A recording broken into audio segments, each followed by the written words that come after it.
ഒരിക്കൽ യേശു കർത്താവിനോട് ഒരു ശിഷ്യൻ ചോദിച്ചു, സഹോദരൻ എന്നോട് തെറ്റ് ചെയ്താൽ ഞാൻ എത്ര പ്രാവശ്യം ക്ഷമിക്കണം എന്ന് ചോദിച്ചു.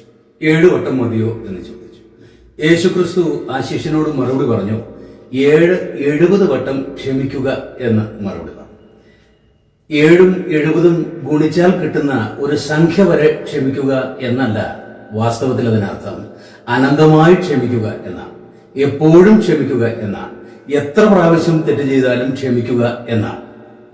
അപ്പോൾ മനുഷ്യരോട് അങ്ങനെ കൽപ്പിച്ച യേശു കർത്താവ്, ദൈവം മനുഷ്യാവതാരം എടുത്ത ആ രൂപമാണല്ലോ സാങ്കേതികമായി യേശു കർത്താവിൽ നമ്മൾ കാണുന്നത്.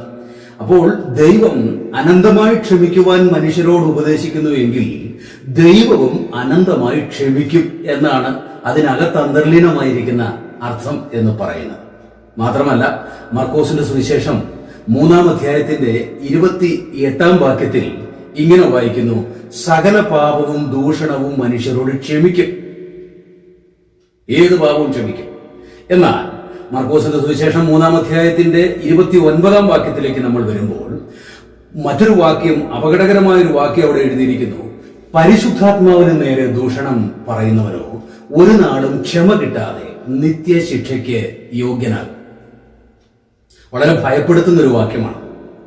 ആ വാക്യം കുറെ കൂടെ കാഠിന്യമേറിയ വിധത്തിലാണ് യേശു കർത്താവ് മത്തായിയുടെ സുവിശേഷത്തിൽ തിരുവായി മൊഴിഞ്ഞതായി നാം വായിക്കുന്നത്. മത്തായിയുടെ സുവിശേഷം 12-ാം അധ്യായത്തിന്റെ 32-ാം വാക്യത്തിൽ ഇങ്ങനെ നമ്മൾ വായിക്കുന്നു, പരിശുദ്ധാത്മാവിന് നേരെ വല്ലതും പറഞ്ഞാലോ ആ വ്യക്തിക്ക് ഇഹലോക ജീവിതത്തിലും പരലോക ജീവിതത്തിലും ശുഭം വരികയില്ല എന്ന് പറഞ്ഞാൽ ആ വ്യക്തിയുടെ നിത്യത പോക്കാണെന്നർത്ഥം.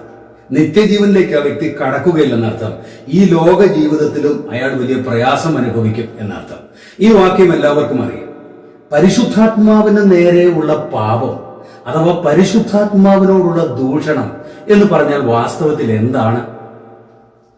ഇപ്പോ വേദിയിൽ നിന്ന് പ്രസംഗിക്കുന്ന ഒരു പ്രസംഗകൻ തന്റെ പ്രസംഗത്തിൽ എന്തെങ്കിലുമൊക്കെ വിവരക്കേടുകൾ വിളിച്ചു പറഞ്ഞാൽ അതിനെ വിമർശനാത്മകമായി എടുത്ത് അതിനെ സംബന്ധിച്ചൊരു ചർച്ച ചെയ്താൽ അത് പരിശുദ്ധാത്മാവിനെതിരായിട്ടുള്ള വാക്കും പരിശുദ്ധാത്മാവിനെതിരായിട്ടുള്ള പാപവും ആയിപ്പോകുമെന്ന് ചിലർ വിചാരിക്കുന്നു. അതാണ്. അതുപോലെ തന്നെ പല സഭകൾക്കകത്ത് നമുക്ക് കാണാൻ കഴിയുന്ന ഒരു കാര്യം, മിക്കവാറും ആളുകളൊക്കെ പറയുന്ന അന്യഭാഷകൾ ഒരേ ഭാഷയാണ്. പല സഭകൾക്കകത്ത് അവനവന് പരിശുദ്ധാത്മാവ് സംസാരിക്കാൻ കൊടുത്ത ഭാഷയാണ്. സിയോൻ മാളിക മുറിയിൽ വെച്ച് പരിശുദ്ധാത്മാവ് ആദ്യമായി ഭൂമിയെ വിശദമായി സന്ദർശിച്ച ആ ദിവസത്തിൽ ഓരോരുത്തർക്കുമായി ദൈവം, ആ കൂടിയിരുന്ന 120 പേരിൽ ഓരോരുത്തർക്കുമായി ദൈവം കൊടുത്തത്, പരിശുദ്ധാത്മാവ് കൊടുത്തത് ഓരോരുത്തർക്കും വേറെ വേറെ ഭാഷയാണ്. പക്ഷെ ഇന്ന് നമ്മൾ കാണുന്നത് അങ്ങനല്ല. ഞാൻ പരിശുദ്ധാത്മാവിന്റെ എല്ലാ കൃപാവരങ്ങളിലും വിശ്വസിക്കുന്നു, അന്യഭാഷകളിൽ വിശ്വസിക്കുന്നു, അന്യഭാഷകളുടെ വ്യാഖ്യാനത്തിൽ വിശ്വസിക്കുന്നു. ഇതൊക്കെ വിശ്വസിക്കുമ്പോൾ തന്നെ വളരെ സംശയകരമായി, സംശയാസ്പദമായി മാത്രമാണ് ഇന്നത്തെ പല സ്ഥലത്തെയും അന്യഭാഷകൾ കാണാൻ കഴിയുന്നത്. അതിനെ നമ്മളൊന്ന് ആരോഗ്യകരമായി വിലയിരുത്തിയാൽ അത് പരിശുദ്ധാത്മാവിനെതിരെയുള്ള പാപമായി ചിലർ കണക്കാക്കും. ദൈവത്തിന്റെ പരിശുദ്ധാത്മാവ് നൽകിയ കൃപാവരങ്ങളോ കൂടാതെ കൃപാവരങ്ങളുടെ അഭിനയങ്ങൾ ധാരാളം ഇന്നുണ്ട്. അതിനെ ചോദ്യം ചെയ്യാൻ അത് പരിശുദ്ധാത്മാവിനോടുള്ള പാപമായിട്ട് ചിലർ കണക്കാക്കുന്നു. വാസ്തവത്തിൽ പരിശുദ്ധാത്മാവിനോടുള്ള പാപം എന്ന് പറഞ്ഞപ്പോൾ നിത്യശിക്ഷയ്ക്ക് മനുഷ്യനെ വിധേയഭവിക്കുന്ന ആ മഹാപാതകം യേശുക്രിസ്തു സൂചിപ്പിച്ചപ്പോൾ ഏത് സാഹചര്യത്തിലാണ്, ആർക്ക് നേരെയാണ് അത് പറഞ്ഞത്, അത് സൂചിപ്പിച്ചത് എന്ന് നമ്മൾ വളരെ വിശദമായി പരിശോധിക്കേണ്ടതാണ്. അത് മർക്കോസിന്റെ സുവിശേഷം 3-ാം അധ്യായത്തിൽ തന്നെ എഴുതിയിട്ടുണ്ട്. അതിന്റെ 30-ാം വാക്യത്തിൽ എഴുതിയിരിക്കുന്നു, യേശുവിന് ഒരു അശുദ്ധാത്മാവുണ്ട് എന്ന് അവർ പറഞ്ഞിരുന്നു. അവരെന്ന് പറഞ്ഞാൽ അന്നത്തെ യഹൂദ മത നേതാക്കന്മാരും യഹൂദ രാഷ്ട്രീയ സംവിധാനത്തിന്റെ നേതാക്കന്മാരും യഹൂദ സമുദായ സാമൂഹ്യ നേതാക്കന്മാരും ഒക്കെ അടങ്ങുന്ന ഒരു വലിയ വൃന്ദമാണ്. അതിൽ പരീശന്മാരുണ്ട്, സദൂക്യന്മാരുണ്ട്, ശാസ്ത്രിമാരുണ്ട്, പുരോഹിതന്മാരുണ്ട്, ലേവ്യന്മാരുണ്ട്, പ്രമാണിമാരുണ്ട്. ഇങ്ങനെ ഒരു വലിയ കൂട്ടം ജനത്തിന്റെ ആധ്യാത്മികവും അവരുടെ സാമൂഹികവും അവരുടെ സാമുദായികവുമായ എല്ലാ കർമ്മമണ്ഡലങ്ങളിലും നേതൃത്വം വഹിക്കുന്നവരായി തങ്ങളെ തന്നെ അവരോധിച്ചു വെച്ചിരിക്കുന്നവർ, ജനത്തെ അവർ നയിച്ചുകൊണ്ടിരിക്കുകയാണ്. നിർഭാഗ്യവശാൽ അവരുടെ എല്ലാത്തരം ശുശ്രൂഷകൾക്കും അവരുടെ എല്ലാത്തരം ലക്ഷ്യങ്ങൾക്കും ഏറ്റ ഒരു കനത്ത ആഘാതമായിരുന്നു യേശുക്രിസ്തുവിന്റെ ശുശ്രൂഷയ്ക്കായിട്ടുള്ള രംഗപ്രവേശം എന്ന് പറയുന്നത്. അതുകൊണ്ട് യേശുക്രിസ്തുവിന്റെ ശുശ്രൂഷയെ എങ്ങനെയെങ്കിലും തമസ്കരിക്കുക, യേശുക്രിസ്തുവിനെ എങ്ങനെയെങ്കിലും സീനിൽ നിന്ന് മാറ്റി നിർത്തുക, തങ്ങളുടെ കൈവശം ഇരിക്കുന്ന അധികാരാവകാശങ്ങളും തങ്ങൾ നിർബാധം കാലങ്ങളായി നൂറ്റാണ്ടുകളായി കൈയാളിപ്പോരുന്ന എല്ലാ അവകാശ സൗഭാഗ്യങ്ങളും തങ്ങൾക്കായി തന്നെ, തങ്ങൾക്കും തങ്ങളുടെ കുടുംബങ്ങൾക്കും തങ്ങൾക്ക് വേണ്ടപ്പെട്ടവർക്കുമായി മാത്രം ചേർത്ത് വയ്ക്കുക, നിലനിർത്തുക എന്നതായിരുന്നു വാസ്തവത്തിൽ അവരുടെ ഉദ്ദേശം. അവരാദ്യം യേശുക്രിസ്തുവിനെയും കൂടെ നിർത്താനാണ് ശ്രമിച്ചത്. അങ്ങനെ അവരുടെ നിർദ്ദേശപ്രകാരം, അവരുടെ താല്പര്യപ്രകാരം, അവർ പറയുന്നത് പോലെയൊക്കെ കേട്ടനുസരിച്ച്, അവരുടെ കൽപ്പനകൾക്കനുസരിച്ച് ഒരു വിധേയ ശിഷ്യനായി ഇടയ്ക്കിടയ്ക്ക് അവരെയും അവരുടെ പിതാക്കന്മാരെയും ഒക്കെ പൊക്കിപ്പറഞ്ഞ് ഇടയ്ക്കിടയ്ക്കൊക്കെ ഒന്ന് സ്റ്റേജിൽ നിന്ന് അവരെ ഒന്ന് അഭിനന്ദിച്ച് അവരുടെയും അവരുടെ കുടുംബാംഗങ്ങളുടെയൊക്കെ പേരുകളൊക്കെ പറഞ്ഞൊന്ന് പ്രശംസിച്ച് അങ്ങനെയൊക്കെ അവർക്ക് വിധേയപ്പെട്ട് തലചൊറിഞ്ഞ് നിൽക്കാൻ യേശു തയ്യാറായിരുന്നെങ്കിൽ, അതിനൊക്കെ അവർ ശ്രമം നടത്തിയതാണ്. അതിന് യേശു തയ്യാറായിരുന്നെങ്കിൽ, ഒരുക്കമായിരുന്നെങ്കിൽ ഒരു കാരണവശാലും അവന് ഭൂതം ഉണ്ട് എന്ന് അവർ പറയുമായിരുന്നില്ല. നമുക്കറിയാം, ആ കാലഘട്ടത്തിലെ ആത്മീക നേതാക്കന്മാരും മത നേതാക്കന്മാരുമായിരുന്നു ഇവര് എന്ന് ഞാൻ സൂചിപ്പിച്ചല്ലോ. ഇവർ എല്ലാത്തരം ശുശ്രൂഷകളിലും ഇവരാണ് എന്ന് പറഞ്ഞാൽ, ഇപ്പോ ഒരു പ്രത്യേക സിറ്റുവേഷനിൽ ശുശ്രൂഷയ്ക്ക് വേണ്ടി ഇവരെ വിളിക്കുമ്പോൾ പുസ്തക ചുരുളുമായിട്ട് അവരാണ് വരുന്നത്. പ്രസംഗങ്ങൾ നടത്താൻ പുസ്തക ചുരുളുമായിട്ട് അവരാണ് വരുന്നത്. പുസ്തകങ്ങൾ ഇന്നത്തേതുപോലല്ല, അധ്യായങ്ങളും പുസ്തകങ്ങളും വേറെ വേറെ എഴുതി ഓരോ വാക്യമായിട്ട് വേറെ വേറെ എഴുതി വെച്ചിരിക്കുന്ന, കൃത്യമായിട്ട് നമുക്ക് വായിച്ചെടുക്കാൻ പറ്റുന്ന വിധത്തിലല്ല അന്നത്തെ പുസ്തകം എന്ന് പറയുന്നത്. വ്യഞ്ജന അക്ഷരങ്ങൾ മാത്രമാണ് ഈ ബൈബിളിൽ ഉള്ളത്. അത് വവൽസ് ഉപയോഗിച്ച് അതിന്റെ വാക്കുകളെ വ്യക്തമായി വേർതിരിക്കത്തക്ക വിധത്തിലോ വാക്കുകളുടെ അർത്ഥം വ്യക്തമായി മനസ്സിലാക്കത്തക്ക വിധത്തിലോ ഉള്ള അതിർവരമ്പുകൾ വ്യക്തമായി തീർത്തിരുന്നില്ല അന്നത്തെ പുസ്തകത്തിൽ. അതുകൊണ്ട് തന്നെ ഓരോ വേദഭാഗവും എഴുതിയിരിക്കുന്നത് ഇന്നിടത്താണ് എന്ന് വ്യക്തമായി അറിയാത്ത ഒരു വ്യക്തിക്ക് ഈ ചിത്രത്തിൽ കാണുന്നത് പോലെ ചുരുളുകൾ നിവർത്തിപ്പിടിച്ചാണ് ഇത് വായിക്കുന്നത്. ഈ ചുരുള് കണ്ടമാനം മുഴുവൻ നിവൃത്തി നോക്കി എല്ലാം വായിച്ചു നോക്കേണ്ടി വരും. ഇവനൊരു പ്രത്യേക ഭാഗം അറിയാത്തവന് ഒരു പ്രത്യേക ഭാഗം കണ്ടെത്തണമെങ്കിൽ. മാത്രമല്ല, അത് എഴുതിയിരിക്കുന്നത് എന്താണ് എന്ന് അറിയണമെങ്കിൽ അതിന് വേറെ ആളുടെ സഹായം നേടണം. അപ്പോൾ ഈ പണ്ഡിതന്മാർ എന്ന് പറഞ്ഞാൽ അന്നത്തെ തിയോളജിക്കൽ അക്കാഡമിക് ഇന്റലിജൻഷ്യ ആയിട്ടുള്ള ഈ പുരോഹിതന്മാരും ശാസ്ത്രിമാരും സദൂക്യന്മാരും യഹൂദ പ്രമാണിമാരും ഒക്കെ ഈ പുസ്തകം കൃത്യമായിട്ട് ഒരു പർട്ടിക്കുലർ പോർഷൻ, ഒരു പ്രത്യേക ഭാഗം അവർക്ക് വേണമെങ്കിൽ ആ പ്രത്യേക ഭാഗത്തായിട്ട് മാത്രം അവർക്ക് ആ ചുരുൾ ഉരുട്ടി നിവർത്താൻ പറ്റും, ഒരു മേശപ്പുറത്ത് വെച്ച്. അതുകൊണ്ട് ഏത് വിഷയത്തിനും, ഒരു സെമിനാറിന് ക്ലാസ് എടുക്കാനാണെങ്കിൽ അവരെ വിളിക്കുക, ഒരു പ്രത്യേക വിഷയം പഠിപ്പിക്കാനാണെങ്കിൽ അവരെ വിളിക്കുക, ഒരു പ്രത്യേക സംവാദത്തിന് അവരെ വിളിക്കുക. ഇങ്ങനെ ഈ വേദപുസ്തകവുമായി, സ്ക്രിപ്ചറുമായി, ദൈവത്തിന്റെ വചനവുമായി ബന്ധപ്പെട്ട എല്ലാ വിധത്തിലുമുള്ള ശുശ്രൂഷകൾക്കും അതിന്റെ എല്ലാ വിധത്തിലുള്ള സംശയ നിവാരണങ്ങൾക്കും സംശയ നിവൃത്തികൾക്കും ഇവരെ മാത്രമാണ് വിളിക്കുന്നത്. അത് മറ്റാരും ആ രംഗത്ത് വരാൻ പാടില്ല. അങ്ങനെ കയറി വന്ന ഒരാളാണ് യേശുക്രിസ്തു. യേശുക്രിസ്തുവിന്റെ പ്രത്യേകത എന്താണെന്ന് ചോദിച്ചാൽ, അവൻ ദേവാലയത്തിൽ കയറി യേശുക്രിസ്തു പുസ്തകച്ചുരുൾ നിവർത്തിയപ്പോൾ തന്നെ തന്നെക്കുറിച്ച് എഴുതി വെച്ചിരിക്കുന്ന പ്രവചനം കണ്ടു. ഇവനൊരു അപകടകാരിയായ മനുഷ്യനാണെന്ന് അവർക്ക് മനസ്സിലായി. വളരെ കൃത്യമായിട്ട് അവന് പോർഷൻസ് അറിയാം, അവന് വേറെ ഭാഗങ്ങൾ അറിയാം. നമ്മളൊക്കെ ആണെങ്കിൽ ഈ ചുരുൾ മുഴുവൻ ഇങ്ങനെ ഉരുട്ടി കളിക്കും, അല്ലാതെ കൃത്യമായിട്ട് ഇത് എവിടെ എഴുതിയിരിക്കുന്നത്, ഒരു പർട്ടിക്കുലർ ആയിട്ടുള്ള ഒരു പ്രത്യേക വേദഭാഗം എവിടെ എഴുതിയിരിക്കുന്നത് എന്ന് നമുക്കൊന്നും മനസ്സിലാവത്തില്ല. യേശുക്രിസ്തുവിന് പക്ഷേ അത് അറിഞ്ഞിരുന്നു. അതെങ്ങനെയാണെന്ന് നമുക്കറിയത്തില്ല. ഈ പരീശന്മാരെ പോലെയോ ശാസ്ത്രിമാരെ പോലെയോ ഇങ്ങനെയൊക്കെ ഉള്ള ഒരു മണ്ഡലത്തിൽ പ്രത്യേകമായ വിദഗ്ധ പരിശീലനമൊന്നും ലഭിക്കാതെ ബാല്യം മുതൽ 30-ാമത്തെ വയസ്സ് വരെ ആശാരിപ്പണി ചെയ്ത് ജീവിച്ചുകൊണ്ടിരുന്ന യേശുക്രിസ്തുവിന് അത് അറിയാമായിരുന്നു. അവൻ ദൈവപുത്രനായിരുന്നു. കാരണം അവന്റെ വിരൽ സ്പർശിക്കുമ്പോൾ ആവശ്യമുള്ള ഭാഗത്തേക്ക് മാത്രമേ അത് സ്പർശിക്കുന്നുള്ളൂ, ആവശ്യമുള്ള ഭാഗം മാത്രമേ അവിടെ കയറി വരുന്നുള്ളൂ. അങ്ങനെ നമുക്ക് മനസ്സിലാക്കാൻ കഴിയും. പക്ഷേ ഈ പ്രമാണിമാർക്ക് ഇവരുടെ വെല്ലുവിളിയാണ്. നമുക്ക് ഒരു ഉദാഹരണം, ഇവരുടെ ഈ ശുശ്രൂഷയ്ക്ക് ഒരു ഉദാഹരണം അറിയണമെങ്കിൽ, യേശുക്രിസ്തു ജനിച്ചു എന്ന വാർത്ത, യഹൂദന്മാരുടെ രാജാവ് ജനിച്ചു, മശിഹ ജനിച്ചു എന്ന വാർത്ത ഒരു നക്ഷത്രത്തിന്റെ വെളിപ്പെടലിലൂടെ വെളിപ്പെട്ടു വന്നപ്പോൾ ആ നക്ഷത്രത്തിന്റെ പിന്നാലെ വന്ന വിദ്വാൻമാരെ കുറിച്ച് ദൈവത്തിന്റെ വചനത്തിൽ നമ്മൾ വായിക്കുന്നുണ്ട്. ആ വിദ്വാൻമാർ നക്ഷത്രത്തിന്റെ പിന്നാലെ വന്ന് അവരെവിടെയാണ് വാസ്തവത്തിൽ ആദ്യം വന്നത്? ആദ്യം വന്നത് കൊട്ടാരത്തിലാണ് വന്നത്. കൊട്ടാരത്തിലാണ് മശിഹ ജനിക്കുക എന്ന് അക്കാലത്ത് ആളുകൾ വിശ്വസിച്ചിരുന്നു. അത് സ്ത്രീയുടെ സന്തതി സർപ്പത്തിന്റെ തലയെ തകർക്കുമെന്നുള്ള ഉൽപ്പത്തി പുസ്തകത്തിലെ പ്രവചനത്തിന്റെ അന്ന് മുതൽ ലോകത്തുണ്ടായിരുന്ന സകല കൊട്ടാരങ്ങളിലും പ്രഭു കുടുംബങ്ങളിലും ലോകത്തിലെ എല്ലാ ശ്രേഷ്ഠ ഭവനങ്ങളിലും ഒരു പ്രതീക്ഷ ഉണ്ടായിരുന്നു. ഞങ്ങളുടെ കുടുംബത്തിൽ മശിഹ വന്ന് ജനിക്കും. സ്ത്രീയുടെ സന്തതിയെ, സർപ്പത്തിന്റെ തലയെ തകർക്കുന്ന സ്ത്രീയുടെ സന്തതി ഞങ്ങളുടെ കുടുംബത്തിൽ വന്ന് ജനിക്കും, എന്റെ ഗൃഹത്തിൽ വന്ന് ജനിക്കും എന്ന് ഒരുപാട് ഭവനങ്ങൾ പ്രതീക്ഷിച്ചിരുന്നു, കൊട്ടാരങ്ങൾ പ്രതീക്ഷിച്ചിരുന്നു. മാത്രമല്ല, ഈ യേശുക്രിസ്തു അഥവാ ഈ മശിഹ രാജാവായിട്ട് ജനിക്കാൻ ഉള്ളവൻ ആകയാൽ, രാജാവായിട്ടുള്ള ജന്മമാകയാൽ സ്വാഭാവികമായിട്ടും കൊട്ടാരത്തിലായിരിക്കും ജനനം എന്ന് അവർ വിചാരിച്ചു. അതുകൊണ്ടാണ് അവർ ആ വിദ്വാൻമാർ അവിടെ വന്നത്. വിദ്വാൻമാരെ കുറിച്ച് പറയുമ്പം മറന്നുപോകാൻ പാടില്ലാത്ത ചില കാര്യങ്ങളുണ്ട്. ഒരുപാട് ചർച്ചകൾ അതിനെക്കുറിച്ച് നടന്നിട്ടുണ്ട്, നടക്കുന്നുമുണ്ട്. വിദ്വാൻമാർ ആരായിരുന്നു എന്നതിനെ സംബന്ധിച്ച് ആ വിദ്വാൻമാർ ദാനിയേൽ പ്രവാചകന്റെ പുസ്തകത്തിൽ നമ്മൾ കാണുന്ന മേദ്യ പേർഷ്യ സാമ്രാജ്യവുമായി ബന്ധപ്പെട്ട് കിടന്നിരുന്നവരാണ്. മേദ്യ പേർഷ്യ സാമ്രാജ്യം 2 ജനവംശമാണ്. അതിലൊരു വംശമാണ് മേദ്യർ, മറ്റൊരു വംശമാണ് പേർഷ്യക്കാർ എന്ന് പറയുന്നത്. അവരൊരുമിച്ചായിരുന്നു ആദ്യം ഭരണം. എന്നാൽ ഈ മെഡേസ് അഥവാ മേദ്യ വംശക്കാർ എന്ത് ചെയ്തു എന്ന് ചോദിച്ചാൽ, ഈ പേർഷ്യൻ വംശജരെ ഭരണത്തിൽ നിന്ന് പൂർണ്ണമായി മാറ്റി നിർത്തുവാനും ഭരണം തങ്ങളുടെ കൈവശം മാത്രം പൂർണ്ണമായി കൊണ്ടുവരുന്നതിനും വേണ്ടി ഈ മേദ്യർ ഒരു യുദ്ധം നടത്തി പേർഷ്യർക്ക് വിരോധമായി. ആ യുദ്ധത്തിൽ ദയനീയമായി മേദ്യക്കാർ പരാജയപ്പെട്ടതോടുകൂടെ അവർ ഒരു തീരുമാനമെടുത്തു.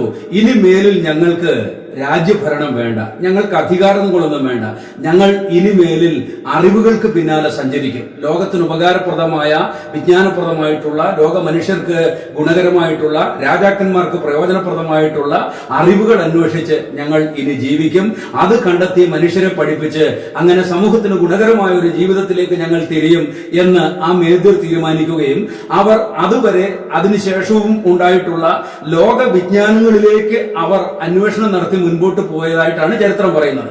അവർ കണ്ടുപിടിച്ചൊരു കാര്യമാണ്, ഈ നക്ഷത്രം കണ്ടപ്പോൾ അത് മശിഹയുടെ ജനനം ആണ് എന്ന് അവർ മനസ്സിലാക്കി. അത് അവരെങ്ങനെ മനസ്സിലാക്കി എന്ന് നമുക്കറിയത്തില്ല. കാരണം വേദപുസ്തകത്തിൽ, ബൈബിളിൽ, പഴയ നിയമത്തിൽ എങ്ങും മശിഹ ജനിക്കുമ്പോൾ അല്ലെങ്കിൽ സ്ത്രീയുടെ സന്തതി ജനിക്കുമ്പോൾ ഒരു നക്ഷത്രം അടയാളമായിട്ട് കാണും എന്ന് പറഞ്ഞിട്ടില്ല. പിന്നെ ഏത് ഗ്രന്ഥത്തിൽ നിന്നാണ്, ഏത് സാഹിത്യത്തിൽ നിന്നാണ്, ഏത് പുരാതന വെളിപ്പാടിൽ നിന്നാണ് ഇവരിത് പ്രാപിച്ചത് എന്ന് നമുക്കറിയത്തില്ല. ഏതായാലും അവിടെ വളരെ പ്രധാനപ്പെട്ട ഒരു വസ്തുതയുള്ളത്, ദൈവജനം എന്നറിയപ്പെടുന്ന ഇസ്രയേലിനെ ദൈവവചനം പഠിപ്പിക്കുവാനും അവരെ ദൈവവചനത്തിന്റെ പത്യോപദേശത്തിൽ ദൈവിക പദ്ധതികൾക്ക് വേണ്ടി ഒരുക്കിയെടുക്കുവാനും പ്രതിജ്ഞാബദ്ധരായി തങ്ങളെ തന്നെ കണ്ടിട്ടുള്ളവർ തങ്ങളുടെ ഗ്രന്ഥത്തിൽ നിന്ന് മശിഹയുടെ പ്രവചനത്തെ സംബന്ധിച്ച വെളിപ്പാടുകൾ ധാരാളമുള്ള തങ്ങളുടെ ഗ്രന്ഥത്തിൽ നിന്ന് ആ വെളിപ്പാടുകൾ തക്ക സമയത്ത് കണ്ടുണരുവാൻ വൈകിപ്പോയി. എന്ന് പറഞ്ഞാൽ അവരുടെ ദൃഷ്ടികൾ അതിലേക്ക് പോയില്ല. രാജാവ് കൊട്ടാരത്തിൽ വിളിച്ച് അവരോട് ഈ മശിഹയുടെ ജനനവുമായി ബന്ധപ്പെട്ട പ്രവചനത്തെ സംബന്ധിച്ച് ചോദ്യം ചെയ്തപ്പോഴാണ്, അവരോട് ചോദിച്ചപ്പോഴാണ് അവര് പുസ്തകം തുറന്നു നോക്കി ബേത്ലഹേമിൽ ദാവീദിന്റെ സന്തതിയായി ജനിക്കും മശിഹ എന്ന് പറയുന്നത്. വാസ്തവത്തിൽ ഈ വിദ്വാൻമാർ വന്ന് മശിഹ ജനിച്ച വസ്തുത കൊട്ടാരത്തിൽ അറിയിച്ച ശേഷമാണ് ഈ പുരോഹിതന്മാർ അല്ലെങ്കിൽ ശാസ്ത്രിമാർ, പരീശന്മാർ, യഹൂദ പ്രമാണിമാർ അവരുടെ ഗ്രന്ഥങ്ങളുമായി വരുന്നത്. എന്തൊരു വിരോധാഭാസമാണെന്ന് നോക്കുക പ്രിയമുള്ളവരെ. വാസ്തവത്തിൽ ആദ്യം അറിയേണ്ടതാരാ? മശിഹ വന്നിരിക്കുന്നു എന്ന് ആദ്യം അറിയേണ്ടതാരാ? മശിഹ ജനിച്ചിരിക്കുന്നു എന്ന് ആദ്യം അറിയേണ്ടതാരാ? മശിഹയ്ക്ക് വേണ്ടി സഹസ്രാബ്ദങ്ങളായി കാത്തിരുന്ന ഒരു ജനത്തിന്റെ ആത്മീക നേതാക്കന്മാരല്ലേ മശിഹ വന്നു എന്ന് വാസ്തവത്തിൽ അറിയേണ്ടത്? അവരറിഞ്ഞില്ല മശിഹ വന്നു എന്ന്. മശിഹ വന്നു എന്ന് അവരറിയാത്തത് കൊണ്ട് മശിഹ വന്നു എന്ന് സ്വർഗത്തിലെ ദൈവം മറ്റൊരു ജനതയെ അറിയിച്ചു കൊടുത്തു. അവർ മറ്റു മാർഗങ്ങളിലൂടെ അറിയിച്ചു. ഇത് വളരെ അപകടകരമായ ഒരു സൂചനയാണ്. ദൈവത്തിന്റെ വചനത്തിൽ നമ്മൾ വായിച്ച് മനസ്സിലാക്കേണ്ടുന്ന വായിച്ച് വിവേചിച്ച് മനസ്സിലാക്കേണ്ടുന്ന പ്രധാനപ്പെട്ട ഒരു കാര്യം എന്താണെന്ന് ചോദിച്ചാൽ, പലതും സ്വർഗത്തിലെ ദൈവം കാര്യങ്ങളുടെ ആരംഭത്തിൽ തന്നെ സൂചിപ്പിക്കും അതിന്റെ അവസാനത്തെക്കുറിച്ച്. പല കാര്യങ്ങളും ആരംഭത്തിൽ തന്നെ അവസാനവും സൂചിപ്പിക്കപ്പെട്ടിരിക്കും. ആരംഭം എങ്ങനെയോ അതുപോലെ അവസാനം. അതിന് അങ്ങനെയാണല്ലോ പറയുന്നത്, മനുഷ്യന്റെ പുത്രന്റെ വരവ് നോഹയുടെ കാലം പോലെയാകും എന്ന് പറഞ്ഞാൽ ആദ്യത്തെ മില്ലേനിയം പോലെ, ആദ്യത്തെ മനുഷ്യവംശത്തിന്റെ ആദ്യത്തെ സഹസ്രാബ്ദം പോലെ അതിന്റെ സംഭവവികാസങ്ങളും പ്രകൃതികളും ഒക്കെ എങ്ങനെയായിരുന്നു അതുപോലെ ആയിരിക്കും ആയിരിക്കും എന്നർത്ഥം. ആദം മുതൽ ഏഴാമനായ ഹാനോക്ക് മരണം കാണാതെ എടുക്കപ്പെട്ടതുപോലെ ഒരു ജനത എടുക്കപ്പെടും. അപ്പൊ ആദിയിൽ തന്നെ സ്വർഗത്തിലെ ദൈവം ഒടുവിൽ സംഭവിക്കാൻ പോകുന്നതിന്റെ ചിത്രങ്ങൾ വളരെ വ്യക്തമായി വെളിപ്പെടുത്തി സൂചിപ്പിച്ചിരിക്കുന്നു ദൈവത്തിന്റെ വചനത്തിൽ നിന്ന് നമുക്ക് ഗ്രഹിക്കാനും സംവദിക്കാനും കഴിയണം. ഇവിടെ ഈ ജനത്തിന് വേണ്ടി ഇത് ബോധ്യപ്പെടുത്തി കൊടുക്കുവാൻ, ജനത്തെ ഇത് പഠിപ്പിച്ചു കൊടുക്കുവാൻ, അടിസ്ഥാനപരമായിട്ട് ഇത് അറിഞ്ഞിരിക്കേണ്ടുന്ന ഈ പരീശന്മാർ അല്ലെങ്കിൽ ഈ ശാസ്ത്രിമാർ, ഈ മത നേതാക്കന്മാർ, ഈ ചുരുളുമായി നടക്കുന്ന സംവാദങ്ങളിൽ ഏർപ്പെടുന്ന, ഉപദേശം പറയുന്ന, ദൂതുകളൊക്കെ പറയുന്ന, ശുശ്രൂഷകളൊക്കെ പറയുന്ന ഈ ആളുകൾക്ക് ദൈവം അതിന്റെ ബോധം കൊടുക്കാതെ അവരുടെ കണ്ണുകളെ ഇരുട്ടാക്കി കളഞ്ഞിട്ട് ഒരു കൂട്ടം ജാതീയ ജനതകളായിരിക്കുന്ന, ജാതീയ പണ്ഡിതന്മാരായിരിക്കുന്ന മേദ്യർക്ക്, മെഡേഴ്സിന് സ്വർഗത്തിലെ ദൈവം, വിദ്വാൻമാർക്ക് സ്വർഗത്തിലെ ദൈവം അത് വെളിപ്പെടുത്തി കൊടുത്തു. വരാനിരിക്കുന്ന കാലം ഇങ്ങനെയാകാൻ സാധ്യതയുണ്ട്. ആത്മീക മണ്ഡലത്തിൽ നിൽക്കുന്ന നേതാക്കന്മാർ, ശുശ്രൂഷ മണ്ഡലത്തിൽ നിൽക്കുന്ന ഉന്നതന്മാർ വാസ്തവത്തിൽ ദൈവം ആഗ്രഹിക്കുന്ന വിധത്തിൽ കാര്യങ്ങളുമായി മുൻപോട്ട് പോയില്ലെങ്കിൽ ചിലപ്പോൾ അവരറിയത്തില്ല കർത്താവിന്റെ രണ്ടാമത്തെ വരവ്. അതിന്റെ സൂചനയാണത്. ആർക്കും അതിനകത്ത് പ്രയാസം തോന്നിയിട്ട് കാര്യമൊന്നുമില്ല. ഇങ്ങനെയൊക്കെയാണ് ഈ കാര്യങ്ങൾ വന്നു പെടാൻ പോകുന്നത്. മറ്റൊരു വസ്തുത കൂടെ നമ്മൾ അറിയേണ്ടത്, ഈ രാജാവ് ഇവരെ വിളിച്ചു,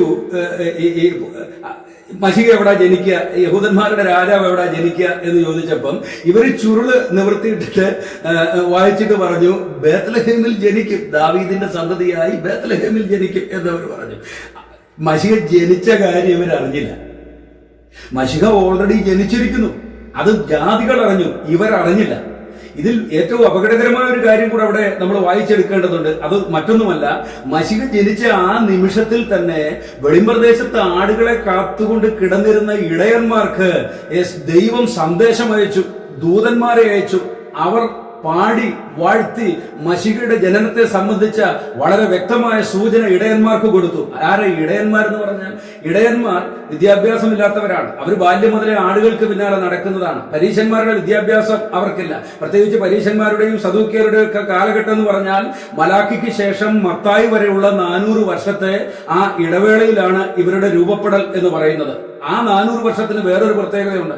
ആ 400 വർഷം തെയ്ലീസ് മുതൽ അരിസ്റ്റോട്ടിൽ വരെയുള്ള തത്വശാസ്ത്രജ്ഞന്മാരുടെ കാലവുമാണ്. അവരുടെ തത്വശാസ്ത്ര ചിന്തകൾ ദൈവശാസ്ത്രത്തിൽ അധിഷ്ഠിതമല്ലാത്ത, ആത്മീകത്തിൽ അധിഷ്ഠിതമല്ലാത്ത, ബുദ്ധിപരമായ കണ്ടെത്തലുകളും വിശകലനങ്ങളും ബുദ്ധിപരമായി വിശദീകരിക്കാവുന്ന ജീവിതത്തിന്റെ ഭാവിയുമായി മാത്രം ബന്ധപ്പെട്ട കൺസെപ്റ്റുകളാണ് ഈ തത്വശാസ്ത്രപരമായ കണ്ടെത്തലുകൾ എന്ന് പറയുന്നത്, തത്വശാസ്ത്രപരമായ ചിന്ത എന്ന് പറയുന്നത്. തത്വശാസ്ത്രവും കൂടെ കൂട്ടി തത്വശാസ്ത്രമായ ചിന്ത പരിപ്രേക്ഷ്യത്തിലൂടെ കാര്യങ്ങളെ നിരീക്ഷിച്ചുകൊണ്ട് അതിനനുസരിച്ച് വിദ്യാഭ്യാസവും ബോധവും ഒക്കെ പ്രാപിച്ച ഈ പരീശന്മാരായിരിക്കുന്ന പ്രസംഗകർക്ക്, ഈ പരീശന്മാരായിരിക്കുന്ന തിയോളജിക്കൽ അക്കാഡമിക്കൽ ഇന്റലിജൻഷ്യയ്ക്ക് ദൈവം ഒരു വെളിപ്പാടും കൊടുത്തില്ല. മശിഹ ജനിക്കുന്നതിനെ കുറിച്ച് ഒരു വെളിപ്പാടും കൊടുത്തില്ല. അവരുടെ ഗ്രന്ഥത്തിലുണ്ടെങ്കിലും അവരെ അവർ അറിയിച്ചില്ല. മശിഹ വന്നത് അവരെ അറിയിച്ചില്ല. മശിഹ ആദ്യമായി ഭൂമിയിലേക്ക് വന്നത് അവരെ അറിയിച്ചില്ല. അങ്ങനാണെങ്കിൽ മശിഹ രണ്ടാമത് വരുമ്പോൾ യേശുക്രിസ്തുവിന്റെ രക്തത്താൽ വീണ്ടെടുക്കപ്പെട്ട ഒരു ജനതയെ ചേർത്തുകൊള്ളുവാൻ മശിഹ രണ്ടാമത് വരുമ്പോഴും ഇവരെ അറിയിച്ചു കൊള്ളണം എന്നൊരു നിർബന്ധവും. ജനിച്ചു വളർന്ന് ശുശ്രൂഷയിലേക്ക് വന്ന യേശുക്രിസ്തുവിനെ എങ്ങനെയെങ്കിലും പരാജയപ്പെടുത്തുവാനും അവനെ എങ്ങനെയെങ്കിലും ശുശ്രൂഷാ രംഗത്ത് നിന്നും മാറ്റി നിർത്തുവാനും അവനെ തമസ്കരിക്കുവാനും ഇവർ കഴിവതും ശ്രമിച്ചുകൊണ്ടിരുന്നു. കാരണം മറ്റൊന്നുമല്ല, ഈ യേശുക്രിസ്തു ശുശ്രൂഷയിൽ ഇങ്ങനെ നിന്നാൽ അവന്റെ പിന്നാലെ ജനങ്ങൾ കൂടുകയും ഒടുവിൽ തങ്ങളുടെ പ്രമാണിത്തരം നഷ്ടപ്പെടുകയും ചെയ്യും. തങ്ങളുടെ വിദ്യാഭ്യാസ സ്ഥാപനങ്ങൾ പിന്നെ അടച്ചിടേണ്ട സാഹചര്യങ്ങൾ വരും. തങ്ങളുടെ പ്രസ്ഥാനത്തിന്റെ ഹെഡ് ഓഫീസുകൾ പൂട്ടി താക്കോലും കൊണ്ട് വീട്ടിൽ പോകേണ്ടി വരും. പരിപാടികളൊക്കെ നിർത്തിയിട്ട് വല്ല കൃഷിപ്പണിക്കോ മറ്റു കാര്യങ്ങൾക്കോ ഒക്കെ പോകേണ്ടി വരും യേശു ഇങ്ങനെ തുടർന്നാൽ. അപ്പൊ യേശുവിനെ അങ്ങനെ കൈവച്ച് കൊല്ലാൻ പെട്ടെന്ന് പറ്റത്തില്ല. അതിന്റെ നാഴിക വന്നാലേ അത് നടക്കത്തുള്ളൂ. അപ്പൊ പിന്നെ അവരുടെ മുൻപിലുള്ള ആകെയുള്ള മാർഗം നിസാരമട്ടിൽ ഇവന് ഭൂതമുണ്ട് എന്ന് പറയുക എന്നുള്ളതാണ്. അവരേത് മനോഭാവത്തിൽ പറഞ്ഞു എന്ന് യേശുവിന് കൃത്യമായി മനസ്സിലായി. നോക്കുക, അവരെ അറിയാഞ്ഞിട്ട് പറഞ്ഞതല്ല, അവർ ഗ്രഹിക്കാൻ കഴിയാഞ്ഞിട്ട് പറഞ്ഞതല്ല. യേശുക്രിസ്തുവിന്റെ ശുശ്രൂഷയുടെ പ്രാധാന്യതയെയും അവൻ സംസാരിച്ചു കൊണ്ടിരിക്കുന്ന കാര്യങ്ങളെയും അവനിൽ വ്യാപരിക്കുന്ന പരിശുദ്ധാത്മാവിന്റെ അത്യന്തപരമായ അധികാര ശക്തികളെയും ഒക്കെ അവർക്ക് വളരെ വ്യക്തമായി ഗ്രഹിക്കാനും സംവദിക്കാനും ഒക്കെ കഴിഞ്ഞിട്ടുള്ളവരാണ്. അവരിൽ ചിലർ യേശുക്രിസ്തുവിനെ വളരെ വ്യക്തമായി ഗ്രഹിച്ചവരും മനസ്സിലാക്കിയവരുമാണ്. അവന്റെ വ്യക്തിത്വത്തിനും ഉപദേശത്തിനും അംഗീകാരം കൊടുത്തവർ പോലും അവരുടെ കൂട്ടത്തിലുണ്ട്. അപ്പം ഇവനെ അവർക്ക് അറിയത്തില്ലായിരുന്നു, ആ ക്രിസ്തു എന്ന മഹാദൈവത്തെ അവർക്ക് അറിയത്തില്ലായിരുന്നു എന്ന് ഒരിക്കലും പറയാനാവില്ല. അവരറിഞ്ഞുകൊണ്ട് തന്നെയാണ് അവരുടെ നിലനിൽപ്പിനും സ്വയരക്ഷയ്ക്കും വേണ്ടി, അവരുടെ സ്വാർത്ഥ താല്പര്യങ്ങളുടെ തുടർമാനമായ സംരക്ഷണത്തിനു വേണ്ടി അവർ കഴിഞ്ഞ നാളുകളിൽ ചെയ്ത് വന്ന കച്ചവടപരമായ പരിപാടികളൊക്കെ നിലനിർത്തി പോകേണ്ടതിന് വേണ്ടി യേശു ക്രിസ്തുവിലെ പരിശുദ്ധാത്മാവിന്റെ അഭിഷേകത്തെ നോക്കിക്കൊണ്ട് അവന് ഭൂതം ഉണ്ട് എന്ന് അവർ പറഞ്ഞു. നോക്കുക, നിലനിൽപ്പിന് വേണ്ടി ഒരു അഭിഷിക്തനെ മനസ്സിലാക്കിയിട്ടും അവനിൽ വ്യാപരിക്കുന്നത് ദൈവത്തിന്റെ ആത്മാവ് തന്നെയാണെന്നും ആ വ്യക്തിയോട് സംസാരിക്കുന്നത് പരിശുദ്ധാത്മാവ് തന്നെയാണെന്നും മനസ്സിലാക്കിയ ശേഷവും നിലനിൽപ്പിന് വേണ്ടി അത് ദുരാത്മാവാണെന്ന് പറയുന്ന മനുഷ്യർ, തങ്ങളുടെ സ്വകാര്യ താല്പര്യങ്ങളുടെ സംരക്ഷണത്തിന് വേണ്ടി ഒരു അഭിഷിക്തനെ നോക്കിക്കൊണ്ട് അവന്റെ ഉപദേശം ദുരുപദേശമാണെന്ന് പറയുന്ന മനുഷ്യർ,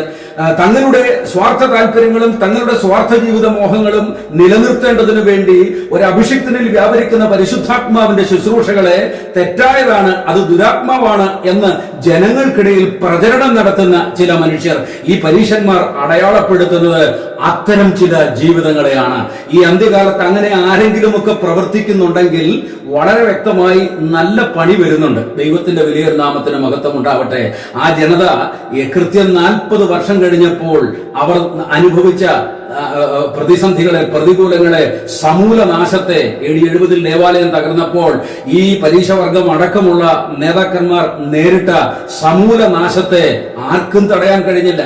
കാരണം അത് ഇനി സ്വർഗത്തിലും അവരുടെ കാര്യം, നിത്യതയിലും അവരുടെ കാര്യം യേശുക്രിസ്തു പറഞ്ഞതുപോലെ അവിടെയും ഇവിടെയും ക്ഷമ കിട്ടാതെ മുൻപോട്ട് പോയിക്കൊണ്ടിരിക്കും. വാസ്തവത്തിൽ ഈ പരിശുദ്ധാത്മാവിനെതിരെയുള്ള പ്രവൃത്തികൾ യിരെമ്യാവിന്റെ പുസ്തകത്തിൽ നമുക്ക് കുറെ കൂടെ വ്യക്തമായിട്ട് കാണാനായിട്ട് കഴിയുന്നുണ്ട്. പരിശുദ്ധാത്മാവിനെതിരെ നിൽക്കുന്ന ദൈവത്തിന്റെ ജനമെന്ന് പറയുന്ന ജനം, ദൈവത്തിന്റെ ശുശ്രൂഷകർ എന്ന് പറയുന്ന ജനം, ദൈവത്തിന്റെ പ്രവൃത്തികൾ ചെയ്യുന്ന, ദൈവം തങ്ങളെ ദൈവത്തിന്റെ ആത്മീക ഔദ്യോഗിക കൃത്യനിർവഹണങ്ങൾക്ക് ആക്കി വെച്ചിരിക്കുന്നു, ദൈവജനത്തെ ഞങ്ങളുടെ കൈക്കീഴിൽ ദൈവം തന്നിരിക്കുന്നു, ഞങ്ങളാതിന്റെ നേതാക്കന്മാർ, ഞങ്ങളായതിന്റെ ഭരണാധികാരികൾ, ഞങ്ങളായതിന്റെ ഉത്തരവാദികൾ എന്നൊക്കെ സ്വയം വിശ്വസിപ്പിച്ചു വെച്ചിരിക്കുന്ന ഒരു ജനതയുടെ നടുവിലായിരുന്നു, യഹൂദന്മാരുടെ പുരോഹിതന്മാരുടെയും ലേവ്യരുടെയും അന്നത്തെ പണ്ഡിതന്മാരുടെയും ഒക്കെ നടുവിലായിരുന്നു യിരെമ്യാവ് ശുശ്രൂഷയ്ക്കിറങ്ങിയത്. യിരെമ്യാവ് ശുശ്രൂഷയ്ക്കിറങ്ങിയപ്പോൾ ഇവരെല്ലാവരും യിരെമ്യാവിന് വിരോധമായി മാറി എന്ന് നമ്മൾ കാണുന്നു. ഒരു വസ്തുത നമ്മൾ അറിയേണ്ടത്, പഴയ നിയമം പുതിയ നിയമത്തിലെ പല വസ്തുതകളെയും വിശദമായി കാണാൻ പഠിപ്പിക്കുന്ന, കാണാൻ നമ്മെ പരിശീലിപ്പിക്കുന്ന, വിശദാംശപരമായ അറിവിന്റെ പൂർണ്ണത പല കാര്യങ്ങളിലും ചരിത്രപരമായി നമുക്ക് പകർന്നു തരാൻ വേണ്ടി കൂടെ ഉള്ളതായതുകൊണ്ട് പുതിയ നിയമം പഠിക്കുന്ന ഏതൊരു വ്യക്തിയും പഴയ നിയമം ചേർത്ത് പഠിച്ചാൽ മാത്രമാണ് അവബോധങ്ങളുടെ പൂർണ്ണതയിലേക്ക് കടക്കാനാകൂ. ഇല്ലെങ്കിൽ ഭാഗികമായതും അല്ലെങ്കിൽ ഭാഗികമായി തെറ്റായതുമൊക്കെയായ ആത്മീക ബോധ്യങ്ങളിലൂടെ സഞ്ചരിക്കേണ്ടതായിട്ട് വരും. യിരെമ്യാവിനെതിരെ യിരെമ്യാവ് ശുശ്രൂഷിച്ചു തുടങ്ങിയപ്പോൾ, കാരണം യിരെമ്യാവിന്റെ ശുശ്രൂഷയുടെ പ്രത്യേകത എന്താണെന്ന്, എന്തിനാ യിരെമ്യാവിനെ ദൈവം ആക്കി വെച്ചിരിക്കുന്നത് എന്ന് യിരെമ്യാവിന്റെ പ്രവചനത്തിന്റെ 1-ാം അധ്യായത്തിൽ തന്നെ യിരെമ്യാവിനോട് ദൈവം പറഞ്ഞു, നശിപ്പിക്കാനും നിർമൂലമാക്കുവാനും ഇടിക്കുവാനും പൊളിക്കുവാനും, പിന്നെ നശിപ്പിച്ച് നിർമൂലമാക്കി ഇടിച്ചു പൊളിച്ച് കളഞ്ഞിട്ട് പണിയാനും നടുവാനുമായി നിന്നെ അഭിഷേകം ചെയ്തിരിക്കുന്നു. യിരെമ്യാവ് ആദ്യം തന്നെ പറഞ്ഞു, ഞാൻ ബാലനാണ്, ഈ പണിക്കൊന്നും എന്നെ പറ്റത്തില്ല, ഞാൻ അത്രമാത്രം ബോധ്യങ്ങളോ അവബോധങ്ങളോ പ്രാപ്തികളോ ഒന്നുമുള്ള ഒരാളല്ല, ഞാനൊരു പോരാളിയൊന്നുമല്ല, ഇത്രയും വലിയൊരു പണിയെടുക്കാനുള്ള ആംബിയർ ഒന്നും എനിക്കില്ല. അല്ലെങ്കിലും അത്ര ആംബിയർ ഉള്ളവരെ ഒന്നും ദൈവത്തിന് ആവശ്യമില്ല. നമ്മൾ ദൈവത്തിന്റെ വചനം എന്താ നമ്മെ പഠിപ്പിക്കുന്നത്? ഈജിപ്തിൽ നിന്ന് ചെങ്കടൽ കടന്ന് പുറപ്പെട്ട 20 വയസ്സിന് മേൽ പ്രായമുള്ളവരുടെ ചരിത്രമെടുത്ത് പരിശോധിച്ചു നോക്കിയാൽ അവരിൽ യോദ്ധാക്കളുടെ തലമുറ മുഴുവൻ തീരുവോളം, അവരെ മുഴുവൻ ഒടുക്കി കളയുവോളം ദൈവം അവരെ മരുഭൂമിയിൽ ചുറ്റിച്ച് നടത്തി എന്നാണ് നമ്മൾ കാണുന്നത്. യഹോവയോട് പറ്റി നിന്ന, ദൈവഹിതത്തോടും ദൈവഹൃദയത്തോടും ദൈവിക താല്പര്യങ്ങളോടും 100% താരതമ്യം പുലർത്തി നിന്ന, ദൈവിക ലക്ഷ്യങ്ങളിലേക്ക് മാത്രം സഞ്ചരിച്ചു കൊണ്ടിരുന്ന 2 പേർ മാത്രമാണ് 20 വയസ്സിന് മുകളിൽ പ്രായമുള്ള വരിൽ അക്കരെ എത്തിയത്, യോശുവയും കാലേബും. അങ്ങനെ ദൈവത്തിന്റെ പരിപാടി. ദൈവത്തിന് വലിയ മിടുക്കന്മാരെ ഒന്നും ആവശ്യമില്ല. ഗിദെയോന്റെ കാര്യത്തിലും നമ്മളത് കാണുന്നു. ഗിദെയോൻ ഒരു കാഹളം ഊതിയപ്പോൾ തനിച്ചു നിന്ന് കുറെ നാൾ വിളിച്ചു, ഇവൻ നിലനിൽക്കും എന്ന് ദൈവത്തിന് ബോധ്യമായപ്പം, ഇവന്റെ കാര്യത്തിൽ ഏതാണ്ട് ഒരു ഉറപ്പുണ്ടെന്ന് ദൈവത്തിന് ബോധ്യമായപ്പോൾ ദൈവം അവന്റെ വായിൽ ഒരു അഭിഷേകം കൊടുത്തു. കാഹളം വെച്ചു കൊടുത്തു. അവൻ കാഹളം ഊതിയപ്പോൾ 32,000 പേരാ വന്നുകൂടിയത്. മിദ്യാന്യനും അമാലേക്കിനും കിഴക്ക് ദേശക്കാർക്കും എതിരെ പോരാടാൻ 32,000 പേരാ ഒറ്റ കാഹളം ഊതിയപ്പോൾ വന്നുകൂടിയത്. ഈ 32,000 പേരെ നോക്കിയിട്ട് ദൈവം പറഞ്ഞു, ഈ ജനം അധികമാകുന്നു എന്ന് പറഞ്ഞു. കാരണം ഈ ജനത്തെ കൂട്ടി പോയാൽ അവർ പറയും, ഞങ്ങളുടെ കൈമുടി കൊണ്ടൊക്കെണ്ട ജയിച്ചത്, ഞങ്ങളില്ലായിരുന്നെ കാണായിരുന്നു, ഞങ്ങളില്ലായിരുന്നെ ഇവൻ കുഴഞ്ഞു പോയേനെ, ഇവന്റെ ദൈവമൊക്കെ ശരിക്ക് വിഷമിച്ചു പോയേനെ എന്ന് പറഞ്ഞു. അവരെ ഒഴിവാക്കാൻ ദൈവം പറഞ്ഞു. ദൈവം നൽകിയ മാർഗത്തിലൂടെ അവരെ ഒഴിവാക്കി.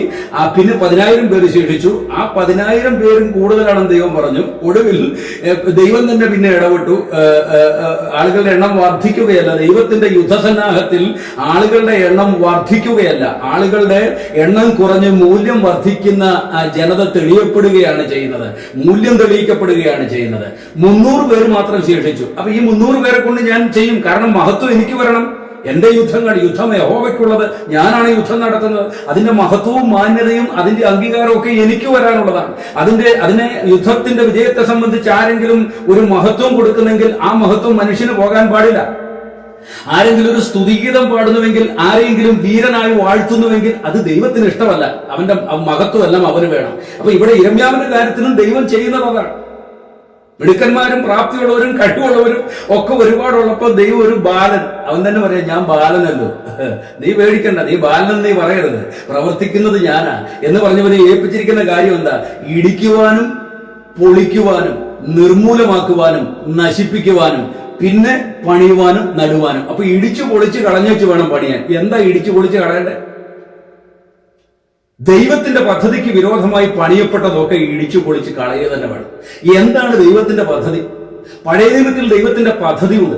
എബ്രഹാമിനെ വിളിച്ചു വേർതിരിച്ച് ഇറക്കിയപ്പോൾ ദൈവം പറഞ്ഞത്, കാണിപ്പാനിരിക്കുന്ന ദേശത്തേക്ക് നിന്നെ കൊണ്ടുപോകാം. ഭൗതികമായി മാത്രം ആത്മീക വാഗ്ദത്തങ്ങളെ വിശകലനം ചെയ്യുന്നവരെ സംബന്ധിച്ചിടത്തോളം ഈ കാണിപ്പാനിരിക്കുന്ന ദേശത്തിന്റെ മഹത്വത്തെക്കുറിച്ച് മാത്രമേ അവർക്ക് വെളിപ്പാട് കിട്ടത്തുള്ളൂ. വാസ്തവത്തിൽ കാണിപ്പാനിരിക്കുന്ന ദേശം എന്നത് അവിടെ ഒരു വിഷയമേ അല്ല. നിന്നെ ഞാൻ ഒരു ജാതിയാക്കും, ഒരു എത്നിക് ഗ്രൂപ്പാക്കും, ഒരു എത്നിയാക്കും, ഒരു ജനവർഗമാക്കും.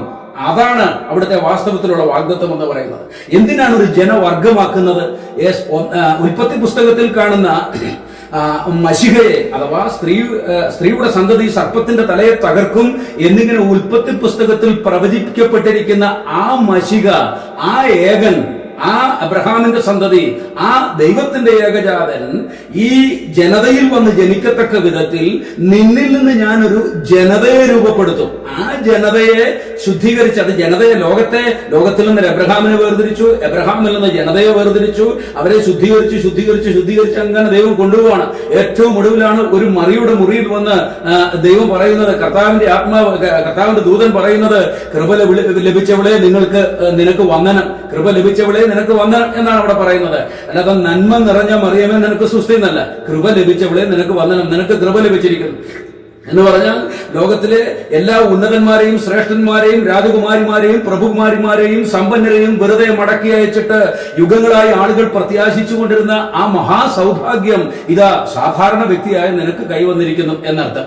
അപ്പോൾ നോക്കുക, ഈ ഇസ്രായേൽ ജനത്തെക്കുറിച്ചുള്ള ദൈവത്തിന്റെ പദ്ധതി എന്താണ് എന്ന് ചോദിച്ചാൽ, ഈ ഇസ്രായേൽ ജനത്തെ മശിഹയെ സ്വീകരിക്കേണ്ടതിന് ഒരുക്കുക എന്നുള്ളതാണ്. അപ്പോൾ അവരുടെ ഇഷ്ടത്തിനനുസരിച്ച് ജീവിക്കാൻ വേണ്ടി ദൈവം പ്രവാചകന്മാരെ കൊണ്ട് പ്രവചിച്ച് സപ്പോർട്ട് ചെയ്യുക എന്നതല്ല ദൈവത്തിന്റെ പരിപാടി. അവർക്ക് ഇഷ്ടമുള്ളതൊക്കെ ജീവിതത്തിൽ ചെയ്തെടുക്കുന്നതിന് വേണ്ടി അവരെ അഴിച്ചുവിടുക എന്നതും ദൈവത്തിന്റെ പരിപാടിയിൽപ്പെട്ട കാര്യമല്ല. അവരാഗ്രഹിക്കുന്നതൊക്കെ അവർക്ക് കൊടുക്കുക എന്നതും ദൈവത്തിന്റെ പരിപാടിയിൽപ്പെട്ട കാര്യമല്ല. ദൈവത്തിന്റെ പരിപാടിയിൽ ഒരു കാര്യമേ ഉള്ളൂ, ഈ ജനത്തിലേക്ക് മശിഹ ജനിക്കണം. ആ മശിഹ എബ്രഹാമിനോട് ചെയ്ത വാഗ്ദത്തത്തിന്റെ നിവൃത്തിയായി നിന്നിൽ ലോകത്തിലെ ആ സന്തതി നിമിത്തം ലോകത്തിലെ സകല ജാതികളും അനുഗ്രഹിക്കപ്പെടും. മുഖ്യമായിട്ടും നിത്യജീവൻ.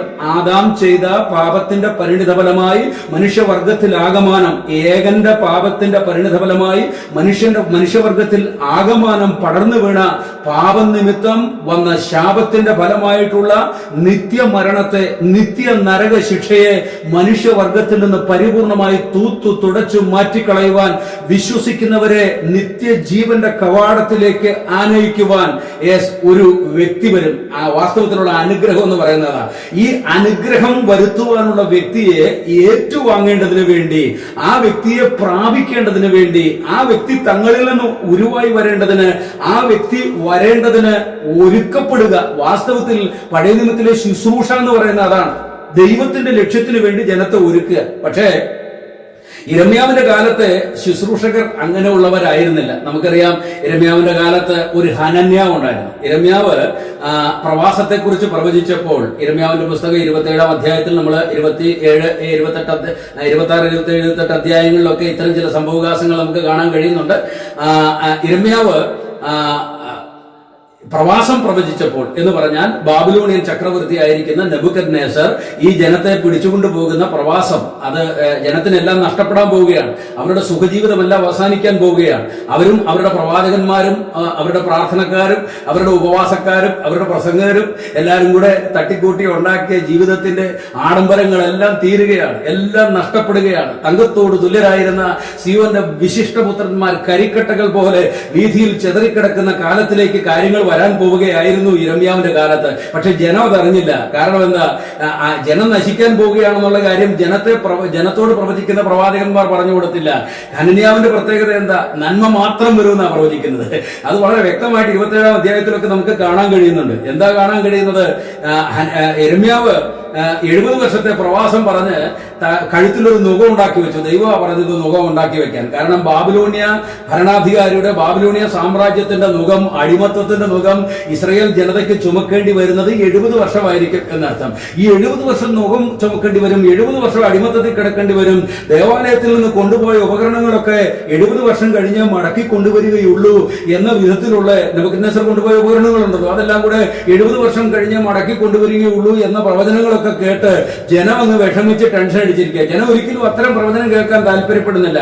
മകനെ നീ അനുഗ്രഹിക്കപ്പെടും, മകളെ നീ അനുഗ്രഹിക്കപ്പെടും, നീ എത്രയോ നല്ലവൻ, നീ എത്രയോ ഉന്നതൻ, ശ്രേഷ്ഠൻ, നിന്റെ ശത്രുക്കൾ കാണുക ഞാൻ നിന്നെ ഉയർത്തും, എവിടെ നീ താഴ്ത്തപ്പെടുവോ അവിടെ ഞാൻ നിന്നെ ഉയർത്തും, എവിടെ നീ അപമാനിക്കപ്പെടുവോ അവിടെ ഞാൻ നിന്നെ മാനം കൊണ്ട് നിറയ്ക്കും, നഷ്ടപ്പെട്ടതിന്റെ 1000 മിനിറ്റ് നിനക്കിതാ പെട്ടെന്ന് തന്നെ വരാൻ പോവുകയാണ്, 2-ാം മാസം 3-ാം തീയതി 8 മണിയാകുമ്പോൾ നീ കാത്തിരിക്കുക, വലിയ നന്മകൾ ഞാൻ തുറക്കുന്നു എന്നിങ്ങനെയുള്ള പ്രവചനം കേൾക്കാനായി എല്ലാ കാലത്തും ജനത്തിന് ഇഷ്ടം.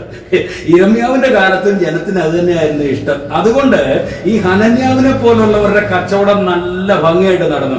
അതുപോലെ രാജാക്കന്മാരുടെ പുസ്തകത്തിൽ നമുക്ക് ചില കച്ചവടക്കാരെ കാണാൻ കഴിയും.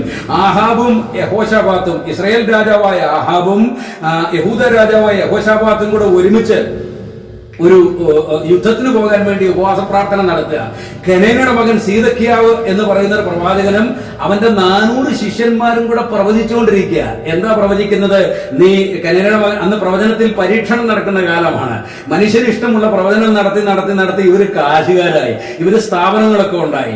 ഈ വിശ്വാസികൾക്ക് ഇഷ്ടപ്പെടുന്ന, അവർക്ക് സുഖിക്കുന്ന, അവർക്ക് രസിക്കുന്ന, അവരുടെ ഭൗതിക താല്പര്യങ്ങൾക്ക് യോജിക്കുന്ന വിധത്തിലുള്ള പ്രവചനം നടത്തി നടത്തി നടത്തി ഇവർക്ക് ഒരുപാട് സംവിധാനങ്ങൾ ഉണ്ടായി. അങ്ങനെ കെനേനയുടെ മകനായ സീദക്കിയാവ് ഒരു ഇൻസ്റ്റിറ്റ്യൂട്ട് ഉണ്ടാക്കി. ആ ഇൻസ്റ്റിറ്റ്യൂട്ടിൽ പുത്തൻ ഗവേഷണം നടക്കുകയാണ്. ഈ പ്രവചനം പറയുന്നതിന് പകരം പ്രവചനം കാണിച്ചു കൊടുക്കാൻ തുടങ്ങി. അതാണ് ഈ കൊമ്പ് വെച്ച്, തനിക്കൊരു ഇരുമ്പ് കൊണ്ടൊരു കൊമ്പുണ്ടാക്കി ആ കൊമ്പ് കൊണ്ട് ഇങ്ങനെ വേദി കയറി കുത്തി കാണിച്ചു. എന്നിട്ട് ആഹാബിനോട് പറഞ്ഞു, ഇതുപോലെ അരാമ്യരെ മുഴുവൻ നീ കുത്തിക്കളയാൻ വേണ്ടി പോവുകയാണ്. അവന്റെ ആത്മാവ് എവിടെ വന്നു, എവിടുന്ന് വന്ന ആത്മാവാണെന്നും ആ ആത്മാവിന് ദൈവസന്നിധിയിലെ സ്ഥാനം എന്താണെന്നും ഒക്കെ നമ്മൾ അവിടെ വ്യക്തമായിട്ട് വായിക്കുന്നുണ്ട്. പക്ഷെ ജനത്തിന് ഇഷ്ടമാണ്. അവന്റെ കൂടെ 400 പേരുണ്ടായിരുന്നു അവന്റെ ബൈബിൾ കോളേജിൽ, അവന്റെ പ്രവചന കോളേജിൽ. അങ്ങനെ ഗവേഷണമൊക്കെ നടത്തി രാജ്യത്ത് ശുശ്രൂഷ എങ്ങനെ സമ്പന്നമായി നിൽക്കുന്ന സാഹചര്യത്തെ നമ്മൾ കാണുന്നുണ്ട്. പിന്നെയും ചില സാഹചര്യങ്ങൾ വന്ന് നമുക്ക് അവിടെ അറിയാം. ഏതായാലും യിരെമ്യാവിന്റെ കാലവും അതുപോലൊരു കാലമാണ്. യിരെമ്യാവിന്റെ കാലത്തും ഇങ്ങനെ തന്നെയാണ്. ഹനന്യാവ് ജനത്തിന് ഇഷ്ടമുള്ളതുപോലെ പ്രവചിച്ചുകൊണ്ടിരിക്കുക. നെബൂഖദ്നേസർ വന്നു, ആലയത്തിലെ ഉപകരണങ്ങൾ കൊണ്ടുപോയി, ജനത്തിന് വലിയ നാശനഷ്ടം വരുത്തി. ഉടനെ ഹനന്യാവ് രംഗത്ത് വന്ന് പ്രവചിക്കുകയാണ്. 2 വർഷത്തിനകം, അത് 70 വർഷത്തേക്ക് ദൈവം കൊടുത്തേക്കുന്ന പ്രവാസത്തിന് എന്ന് പറഞ്ഞാൽ ഇവിടുന്ന് പോകുന്ന ഒരൊറ്റ എണ്ണം ഇനിയും മടങ്ങി വരരുത്. ഒന്ന് ആലോചിച്ച് നോക്കണം. ഒരു 30 വയസ്സുള്ളവൻ പ്രവാസത്തിൽ പോയി അവിടുത്തെ അടിമത്തത്തെ ജീവിതത്തിലേക്ക്, 30 വയസ്സ് വരെ ഇവിടെ സുഖമായിട്ട് ജീവിച്ചവൻ പ്രവാസത്തിന്റെ അടിമത്തത്തിലേക്ക് പോയിട്ട് അവന് മടങ്ങി വരണമെങ്കിൽ 100 വർഷം കഴിയും. മിക്കവാറും അവൻ ഉണ്ടാകുകയില്ല. കാരണം ഇവൻ അടിമത്തത്തിലേക്കാണ് പോകുന്നത്. ഇവരുടെ പോക്കിന്റെയും ജീവിതാനുഭവങ്ങളുടെയും ഒക്കെ വളരെ വ്യക്തവും വിശദവുമായ ചിത്രങ്ങളാണ് നമ്മൾ വിലാപങ്ങളുടെ പുസ്തകത്തിൽ കാണുന്നത്. ഇവർക്ക് എന്താ സംഭവിക്കാനിരിക്കുന്നത് എന്ന്. ഏതായാലും അങ്ങനെ പ്രവചിച്ച് സന്തോഷിപ്പിക്കുകയാണ്. യിരെമ്യാവ് ഈ നുകം ദൈവം പറഞ്ഞതുപോലെ നുകം ഉണ്ടാക്കി വെച്ച് 70 വർഷം പ്രവാസം പ്രവചിക്കുമ്പം ഈ ഹനന്യാവ് വന്നിട്ട് ഈ നുകം എടുത്തങ്ങ് ഓടിച്ചു കളഞ്ഞിട്ട് 2 വർഷത്തിനകം മടക്കി കൊണ്ടുവരും. പക്ഷേ ഹനന്യാവിനുള്ള പ്രവചനം കിട്ടി, അത് നടക്കുകയും ചെയ്തു. അത് വേറെ കാര്യം. ഞാൻ പറഞ്ഞു വരുന്നത്, ജനത്തിന് ഇഷ്ടമുള്ളതുപോലെ പ്രവചിച്ച് ജനം ഒരിക്കലും ആത്മീയതയെ അടിസ്ഥാനപരമായിട്ട് ഇഷ്ടപ്പെടുന്നില്ല.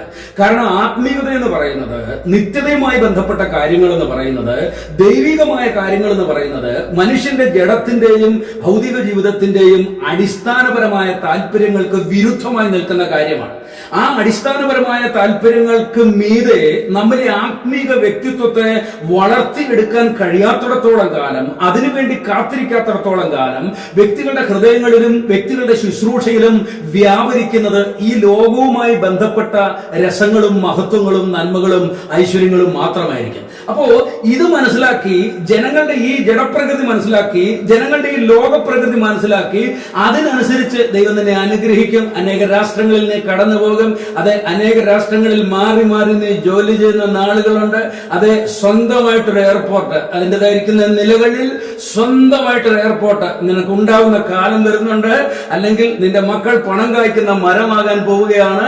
ഇങ്ങനെയൊക്കെ പ്രവചിച്ചുകൊണ്ടിരിക്കുന്നവർ ഇന്ന് വലിയ പുള്ളികളായി മാറുന്നതിന്റെ കാഴ്ച നമ്മൾ ധാരാളം കാണുന്നുണ്ട്. പണി വരുന്നുണ്ട്. അത് ഇച്ചിരൂടെ കഴിയുമ്പോൾ നമുക്കറിയാം.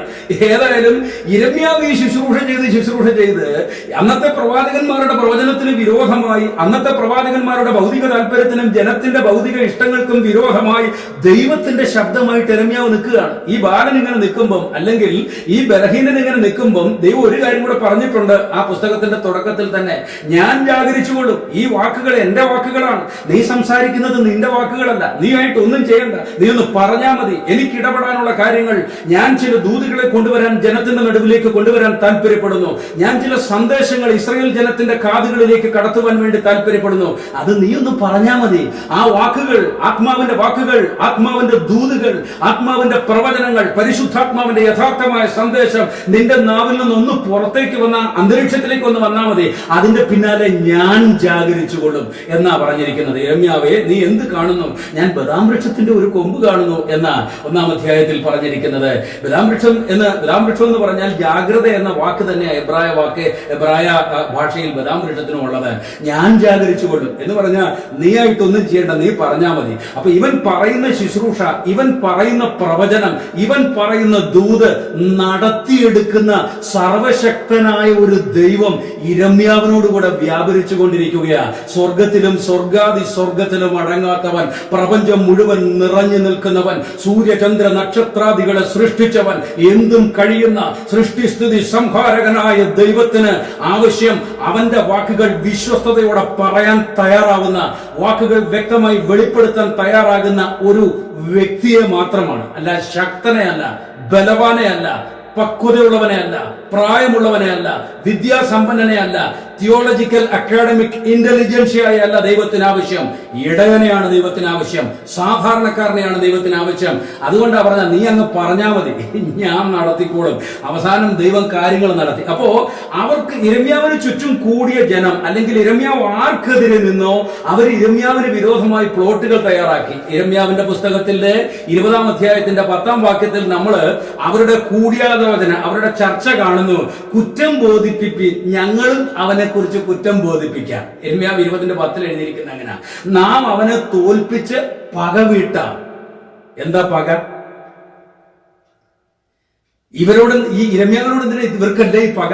ഇവർക്ക് വ്യക്തിപരമായിട്ടൊരു ദോഷവും യിരെമ്യാവ് ചെയ്തില്ല. ഒരു പ്രയാസവും ഇവർക്ക് ആർക്കും വരുത്തിയില്ല. ഇവരുടെ വസ്തുക്കൾ അപഹരിച്ചില്ല. ഇവരുടെ വീട്ടിൽ കയറി ഉപദ്രവങ്ങളൊന്നും നടത്തിയില്ല. ഇവരെ വഴിക്ക് വെച്ച് ചീത്ത വിളിച്ചുമില്ല. സ്വർഗത്തിലെ ദൈവം ഈ ജനത്തോട് സംസാരിക്കുവാൻ, അഥവാ ദൈവത്തിന് ഇടപെടുവാനുള്ള കാര്യങ്ങൾ ഇവന്റെ വായിൽ കൂടെ വന്നപ്പോൾ അത് ഇവർക്ക് ഇഷ്ടക്കേടായി, ഇവരുടെ പദ്ധതികൾക്ക് തടസ്സമായി, ഇവരുടെ ലക്ഷ്യങ്ങൾ താറുമാറാകുന്ന സാഹചര്യങ്ങളിലേക്ക് കാര്യങ്ങൾ വന്നു. കണ്ടോ, ദൈവത്തിന് ശത്രുവായി മാറിക്കഴിഞ്ഞ ദൈവത്തിന്റെ ജനത്തിന് ഒരഭിഷിക്തനെ മനസ്സിലാവില്ല, അവനോട് പക തോന്നും. ഈ കാലത്ത് ദൈവത്തിനു വേണ്ടി ശുശ്രൂഷിക്കാൻ നിൽക്കുന്നവർ, പ്രത്യേകിച്ച് യിരെമ്യാവിന്റെ കാലത്തേക്കാൾ, ക്രിസ്തു ജീവിച്ച കാലത്തേക്കാൾ, അതിനു മുമ്പുള്ള ഏത് കാലത്ത് കാലത്തെക്കാളും ഏറ്റവും ഭീകരമായ ഒരു കാലത്തിന്റെ കവാടത്തിൽ നമ്മൾ നിൽക്കുകയാണ്.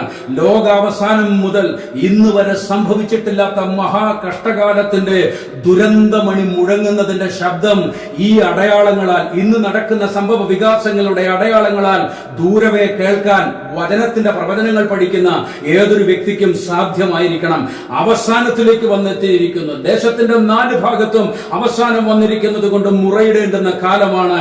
സകലത്തിന്റെയും എല്ലാറ്റിന്റെയും അവസാനം സമീപിച്ചിരിക്കുന്നത് കൊണ്ട് നിലവിളിക്കുകയും ദൈവഹിതം ഇന്നതെന്ന് തിരിച്ചറിയേണ്ടതിന്, നന്മയും പൂർണ്ണതയും പ്രസാദവുമുള്ള ദൈവഹിതം ഇന്നതെന്ന് തിരിച്ചറിയേണ്ടതിന് മനസ്സു പുതുക്കി രൂപാന്തരപ്പെടേണ്ടുന്ന ഈ അന്ത്യകാലത്ത് ഇരമ്യാവിന് ഉണ്ടായതിനേക്കാൾ പ്രയാസം ദൈവത്തിനു വേണ്ടി നിൽക്കുന്ന, ദൈവഹിതത്തിനു വേണ്ടി നിൽക്കുന്ന, ദൈവിക താല്പര്യത്തിന് വേണ്ടി നിൽക്കുന്ന ദൈവത്തിന്റെ ശുശ്രൂഷകർക്കുണ്ടാവും. ഒരുപക്ഷെ മീഖായാവിനെ പോലെ, ഒരുപക്ഷെ ഇരമ്യാവിനെ പോലെ, ഒരുപക്ഷെ യേശുക്രിസ്തുവിനെ പോലെ ദൈവത്തിനു വേണ്ടി നിന്നിട്ടുള്ള സകലർക്കും വരുത്തിയ പ്രയാസം പോലൊരു പ്രയാസം ഈ കാലഘട്ടത്തിൽ തൽപര കക്ഷികൾ ദൈവത്തിന്റെ ശുശ്രൂഷകർക്ക് വരുത്താൻ സാധ്യതയുണ്ട്. അപ്പോ നമുക്ക് കുറ്റം ബോധിപ്പിപ്പിൻ, ഞങ്ങളും അവനെ കുറിച്ച് കുറ്റം ബോധിപ്പിക്കാം എന്നാണ് പറയുന്നത്. എന്നുവെച്ചാൽ ഇവർ വട്ടം കൂടിയിരുന്ന് ഉപവാസ പ്രാർത്ഥനയ്ക്കൊക്കെ ഇരമ്യാവിന്റെ കാലത്തെ യാഗത്തിനും ഉപവാസ പ്രാർത്ഥനയ്ക്കും മറ്റ് ശുശ്രൂഷകൾക്കും മറ്റ് യഹൂദന്റെ ഫെസ്റ്റിവൽസിനും ഒക്കെ ഇവരിങ്ങനെ കൂടി വരുമ്പം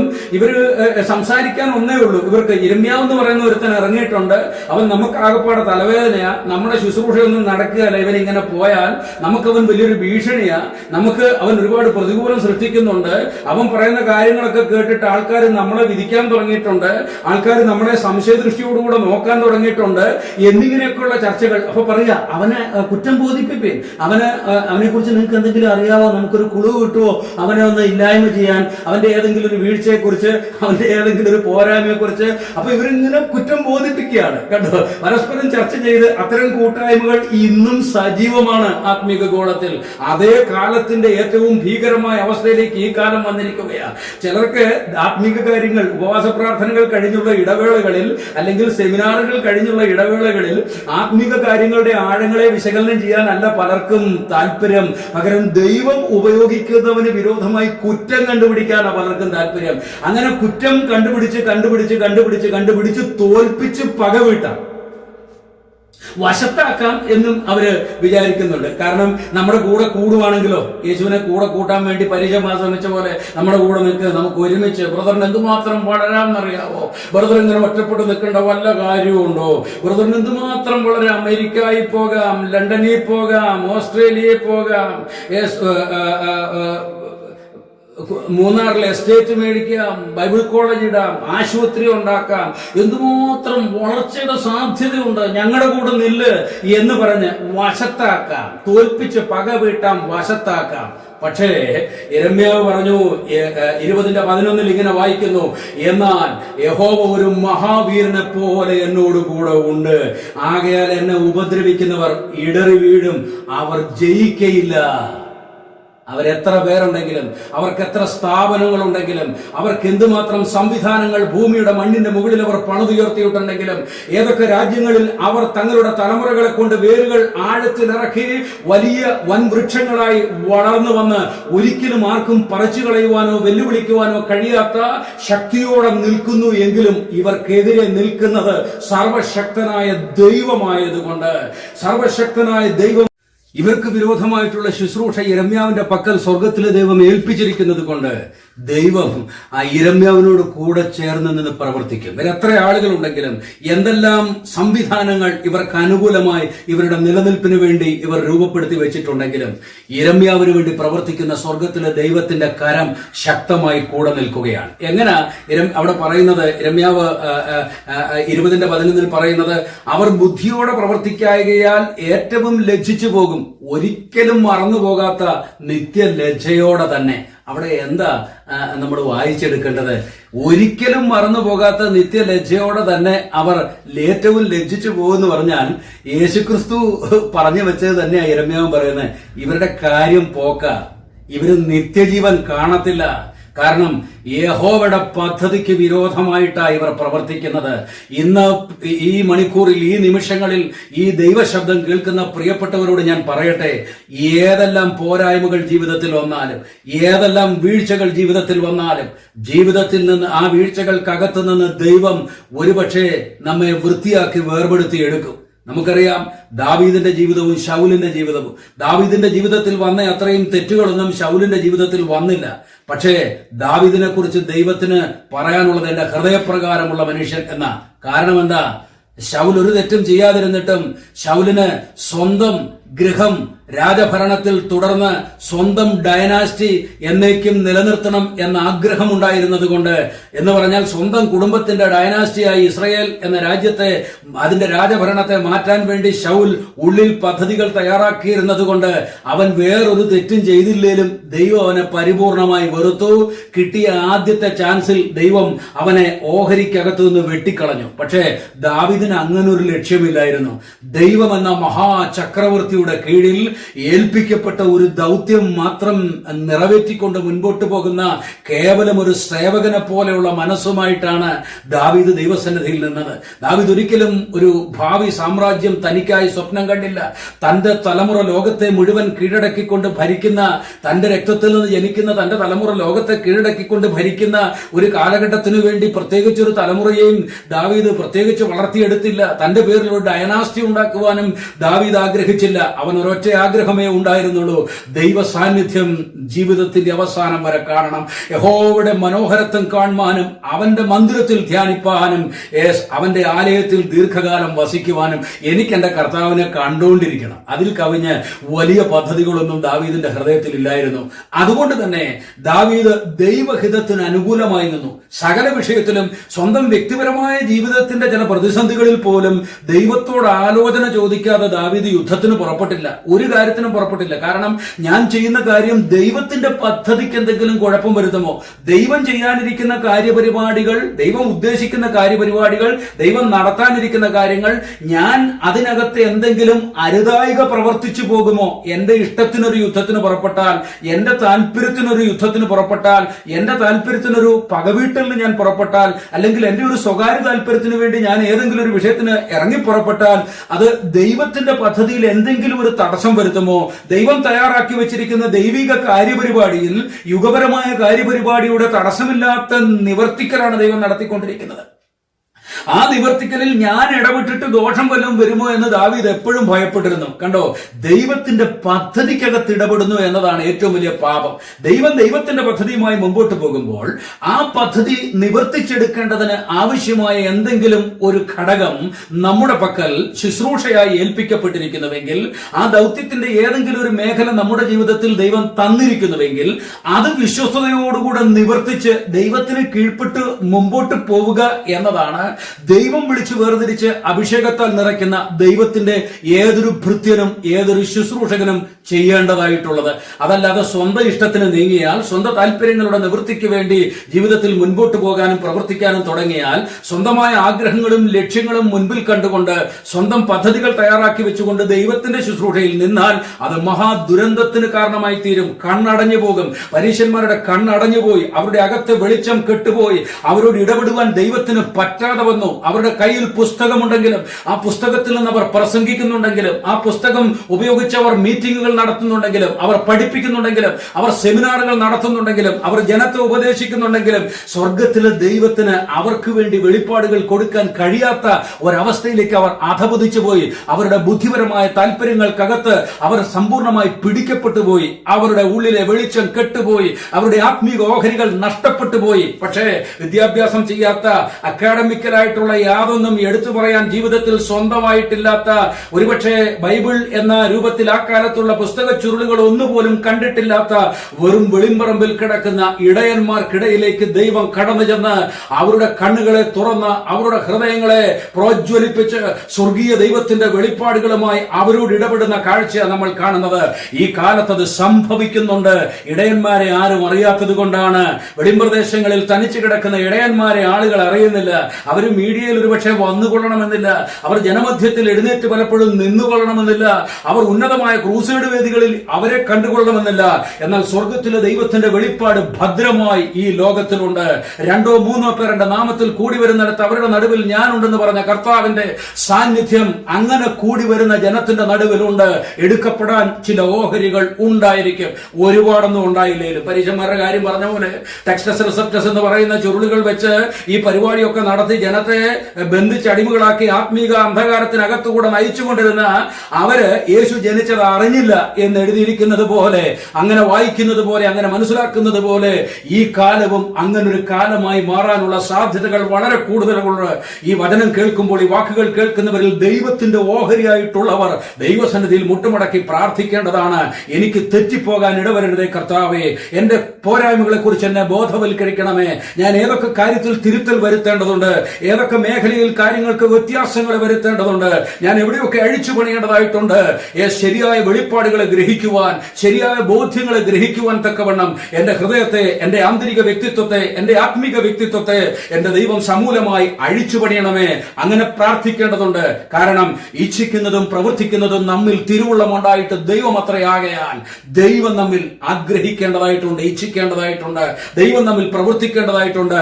ദൈവത്തിന്റെ കർത്താവിന്റെ വരവിൽ എടുക്കപ്പെടുവാനിരിക്കുന്ന ഒരു ഓഹരിയോടാണ് ഈ വാക്കുകൾ പരിശുദ്ധാത്മാവിൽ നിയോഗം പ്രാപിച്ചിട്ട് ഞാൻ സംസാരിക്കുന്നത് എന്ന് അറിയിക്കട്ടെ.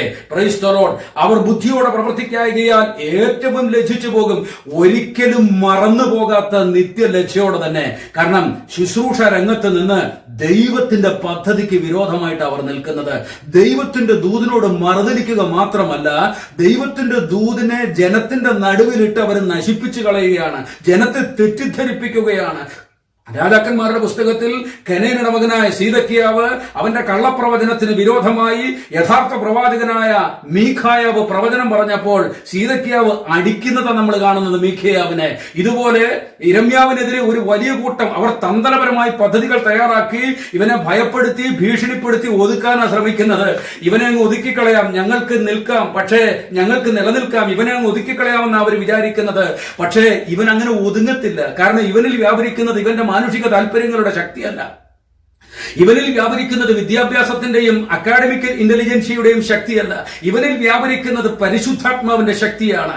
ഇവനിൽ വ്യാപരിക്കുന്നത് ദൈവത്തിന്റെ യുഗപരമായ പരിപാടികളുടെ കർമ്മസരണിയുടെ ഓരോ അംശത്തെയും കൃത്യമായി നിവർത്തിച്ചെടുക്കുവാൻ അറിയാവുന്ന, അത് ചെയ്യുക തന്നെ ചെയ്യുന്ന ഒരു ദൈവത്തിന്റെ, ആ ദൈവത്തിന്റെ സർവശക്തനായ ദൈവത്തിന്റെ ആത്മാവ് ഇവനിൽ വ്യാപരിക്കുന്നത്. അത് നിശബ്ദമാക്കി കളയാൻ ആർക്കും സാധ്യമല്ല. അത് നിശബ്ദമാക്കി കളയാൻ, അത് വേണ്ടെന്ന് വെക്കാൻ യിരെമ്യാവ് വിചാരിച്ചിട്ട് പോലും നടന്നില്ല. അത്ര ശക്തമാണ് ദൈവം തിരഞ്ഞെടുത്ത് അഭിഷേകം ചെയ്ത് ദൈവത്തിന്റെ പ്രവൃത്തിക്ക് വേണ്ടി ആക്കി വെക്കുന്ന ഒരു അഭിഷിക്തൻ എന്ന് പറയുന്നത്. ഈ കാലത്ത് ദൈവത്തിന്റെ അഭിഷിക്തനായി തന്നെ തന്നെ മതിക്കുന്നവൻ, ദൈവത്തിന്റെ അഭിഷിക്തനായി തന്നെ തന്നെ കണ്ടിരിക്കുന്നവർ, ഞാൻ യഹോവയ്ക്കുള്ള വ്യക്തി, ഞാൻ ദൈവത്തിന് വേണ്ടി നിൽക്കുന്നു എന്ന് സ്വയം അഭിമാനിക്കുന്നവർ കൂടുതൽ കൂടുതൽ തെളിഞ്ഞു നിൽക്കട്ടെ. സ്വർഗത്തിലെ ദൈവത്തിന്റെ പ്രവൃത്തികൾ, യഹോവയുടെ മഹത്വം വലുതുമായ നാൾ ഏറ്റവും ആസന്നമായിരിക്കുകയാണ്. ഒരു ദിവസം കർത്താവ് തൻ ഗംഭീരനാദത്തോടും പ്രധാന ദൂതന്റെ ശബ്ദത്തോടും ദൈവത്തിന്റെ കാഹളത്തോടും കൂടെ വരിക തന്നെ ചെയ്യുമെന്ന് ഉറപ്പായി ഞാൻ വിശ്വസിക്കുന്നതിന്റെ കാരണം അതുമായി ബന്ധപ്പെട്ട് കിടക്കുന്ന പ്രവചനങ്ങൾ പരിപൂർണമായി നിറവേറപ്പെട്ടുകൊണ്ടിരിക്കുന്നത് കൊണ്ടാണ്. ക്രിസ്തുവിന്റെ വരവിന് ശേഷം, സഭ എടുക്കപ്പെട്ട ശേഷം സംഭവിക്കുവാനിരിക്കുന്ന കാര്യങ്ങൾ പോലും തുടങ്ങിയിരിക്കുന്നു, അഥവാ ഉദ്ഘാടനം ചെയ്യപ്പെട്ടിരിക്കുന്നു. ഇത്ര കൃത്യമായി പ്രവചനങ്ങൾ നിവർത്തിച്ചിരിക്കുമ്പോൾ എന്താണ് വിശ്വസിക്കാൻ തടസ്സം? Price the Lord. മറ്റൊരിടത്തേക്ക് നമുക്ക് വരാം. ഇതുപോലെ പരിശുദ്ധാത്മാവിന്റെ പ്രവൃത്തിക്കും പരിശുദ്ധാത്മാവിന്റെ പദ്ധതിക്കും ദൈവിക പദ്ധതിക്കും വിരുദ്ധമായി നിന്ന് ചിലർ ഇടപെട്ട ചില രംഗങ്ങളിലേക്ക് നമുക്ക് വരാം. അത് ദാവീദിനെതിരെയാണ്. 1 സാമുവേൽ 22-ാം അധ്യായത്തിൽ ദാവീദിന്റെ ജീവിതത്തിലെ ഏറ്റവും വേദന നിറഞ്ഞ അനുഭവങ്ങളിൽ ചിലത് നമ്മൾ കാണുന്നു. ശൗലവനെ ഓടിച്ചുകൊണ്ടിരിക്കുകയാണ്, അവനെ കൊല്ലാൻ വേണ്ടി. കണ്ടോ, ഒരു അഭിഷിക്തൻ, ദൈവത്തിന്റെ പദ്ധതിക്കനുസരിച്ച് ദൈവം നിർത്തിയിരിക്കുന്ന ഒരു അഭിഷിക്തൻ, ദൈവത്തിന്റെ പദ്ധതികളെ നിറവേറ്റിയെടുക്കാൻ ദൈവത്തിന് സഹായകമായി നിർത്തിയിരിക്കുന്ന അഭിഷിക്തൻ, ദൈവത്തിന്റെ ലക്ഷ്യങ്ങളെ സാധ്യതപ്രായമാക്കുവാൻ ദൈവം ഉപകരണമായി ഉപയോഗിക്കുന്ന ഒരു അഭിഷിക്തൻ, അവനെതിരെയാണ് ശൗല് തിരിയുന്നത്. ഈ ശൗലിന് കാണത്തില്ല ഈ ദാവീദിന്റെ കൂടെ നിൽക്കുന്ന സർവശക്തനായ ദൈവത്തെ. ശൗലിന് കാണത്തില്ല, അവന്റെ കണ്ണ് അടഞ്ഞുപോയി. പരീശന്മാർക്ക് കാണത്തില്ലായിരുന്നു ക്രിസ്തു എന്ന മഹത് വ്യക്തിത്വത്തിന്റെ അനന്തമായ അധികാര പരതകളെ. അവർക്ക് മനസ്സിലായില്ല. ഒരുപക്ഷെ അത് മനസ്സിലാക്കാൻ കഴിയാതെ വണ്ണം അവരുടെ കണ്ണടഞ്ഞുപോയി. അത് തന്നെയാണ് യിരെമ്യാവിന് ചുറ്റും നിന്ന ഹനന്യാവിനെ പോലുള്ള ആളുകൾക്കും സംഭവിച്ചത്. അവർക്ക് കാണാൻ കഴിയാതെ വണ്ണം അവരുടെ കണ്ണ് അടഞ്ഞുപോയിരുന്നു. അതേ കാര്യം തന്നെയാണ് ദാവീദിന് വിരോധമായി നിന്ന ശൗലിന്റെ കാര്യത്തിലും. എന്താ ദാവീദ് അങ്ങനെ വിഷമിച്ച് ഭക്ഷണം കഴിക്കാൻ നിവൃത്തിയില്ലാതെ പുരോഹിതന്മാർ താമസിക്കുന്ന ഒരു നഗരത്തിൽ ചെന്നു ഭക്ഷണത്തിനു വേണ്ടി. അഹിമേലക്ക് എന്ന് പറയുന്ന പുരോഹിതൻ അഹിമേലക്കിന്റെ വീട്ടിൽ ചെന്നു. അദ്ദേഹം പറഞ്ഞു, സാധാരണ ഭക്ഷണമൊന്നും വിടില്ല, പിന്നെന്താ ഉള്ളത്, ഈ സമാഗമന കൂടാരത്തിന്റെ പരിശുദ്ധ സ്ഥലത്ത് കാഴ്ചയപ്പം വെക്കുന്ന ഒരു മേശയുണ്ട്. ആ മേശമേൽ അടുക്കി വെക്കുന്ന കാഴ്ചയപ്പം അത് തണുത്ത് കഴിയുമ്പം അത് അവിടുന്ന് മാറ്റും, പിന്നെയും ചൂടുള്ള അപ്പം അടുക്കും. അതൊരു നിയമമാണ്. ആ തണുത്ത് കഴിയുമ്പോൾ ആ മാറ്റുന്ന അപ്പം അത് അഹരോനും പുരോഹിതന്മാർക്കും ഈ ശുശ്രൂഷ ചെയ്യുന്നവർക്കുള്ളതാണ്. ആ വിശുദ്ധമായ അപ്പം മാത്രമേ ഉള്ളൂ എന്ന് പറഞ്ഞു. വാസ്തവത്തിൽ അത് കഴിക്കാൻ ദാവീദിന് എല്ലാ അർത്ഥത്തിലും യോഗ്യതയുണ്ട്. കാരണം അവന്റെ മേലൊരു വിളിയുണ്ട്, ഒരു തെരഞ്ഞെടുപ്പുണ്ട്. മൽക്കിസെദെക്കിന്റെ ക്രമപ്രകാരം എന്നേക്കും മഹാപുരോഹിതനായിരിക്കുവാനുള്ളവൻ അവന്റെ പ്രദേശത്തു നിന്ന് പുറപ്പെട്ടു വരുന്ന ജനതയുടെ ഓഹരിയിലാണ് വെളിപ്പെട്ട് വരുന്നത്. അതുകൊണ്ട് ഈ അപ്പം കഴിക്കാൻ അവന് എല്ലാ അർത്ഥത്തിലും അവകാശമുണ്ട്, അധികാരമുണ്ട്. Price the Lord. എന്താ അവിടെ കാണുന്നത്? ഈ അപ്പമൊക്കെ തിന്നിട്ട് ദാവീദ് പോയി. അപ്പോൾ അവിടെ ദോവേഗ് എന്ന് പറയുന്ന ഒരുത്തനെ അടച്ചിട്ടിരുന്നു. ദോവേഗ് ആരാ? അമാലേക്യനായ ഏദോമിനായ ദോവേഗ. ഏദോമിനെ കുറിച്ച് എന്റെ വീഡിയോ ക്ലിപ്പുകളിൽ ഞാൻ മുമ്പിലെടുത്ത് പ്രസ്താവിച്ചിട്ടുണ്ട്. ഏദോം എന്ന് പറഞ്ഞാൽ ദൈവത്തിന്റെ കൃപ വെറുതെ തട്ടിക്കളഞ്ഞിട്ട്, തെരഞ്ഞെടുപ്പ് തട്ടിക്കളഞ്ഞിട്ട്, ദൈവിക പദ്ധതിയെ നിസാരവൽക്കരിച്ച് പുറങ്കാലുകൊണ്ട് തൊഴിച്ചകറ്റിക്കളഞ്ഞിട്ട് തന്റേതായ ലക്ഷ്യങ്ങൾക്കും തന്റെ താൽക്കാലിക ആവശ്യങ്ങളുടെ തൃപ്തിപ്പെടുത്തലുകൾക്കും തങ്ങളുടെ നൈമിഷികമായ ജീവിത പ്രശ്നങ്ങളുടെ പരിഹാരത്തിനും വേണ്ടി ഓടുന്ന മനുഷ്യരുടെ പ്രതീകമാണ് ഈ ഏദോം എന്ന് പറയുന്നത്. ഒരിക്കലും ഇവന് കൃപ കൊണ്ട് ഗുണമില്ല, ഒരിക്കലും കൃപയുടെ വില ഇവന് മനസ്സിലാവില്ല, ഒരിക്കലും തെരഞ്ഞെടുപ്പ് എന്ന് പറഞ്ഞാൽ അവന് മനസ്സിലാവില്ല. ഇവൻ ഭൗതിക ലക്ഷ്യം മാത്രം ലക്ഷ്യമാക്കി ജീവിക്കുന്നവനാണ്. ഈ പന്നിയുടെ കാര്യം പറഞ്ഞതുപോലെ, പന്നിക്ക് ഒരിക്കലും മുത്തിട്ട് കൊടുത്താൽ ഇത് മുത്താണ്, ഞാനത് വൃത്തിയാക്കി എവിടെയെങ്കിലും സൂക്ഷിക്കേണ്ടതാണ് എന്ന് പന്നിക്ക് മനസ്സിലാവില്ല. പന്നി ഒരു വാട്ടുകപ്പയുടെ കഷ്ണത്തിന് വേണ്ടിയാണ് പന്നി നോക്കി നിൽക്കുന്നത്. ഇതുപോലാണ് ഏദോം എന്ന് പറഞ്ഞാൽ.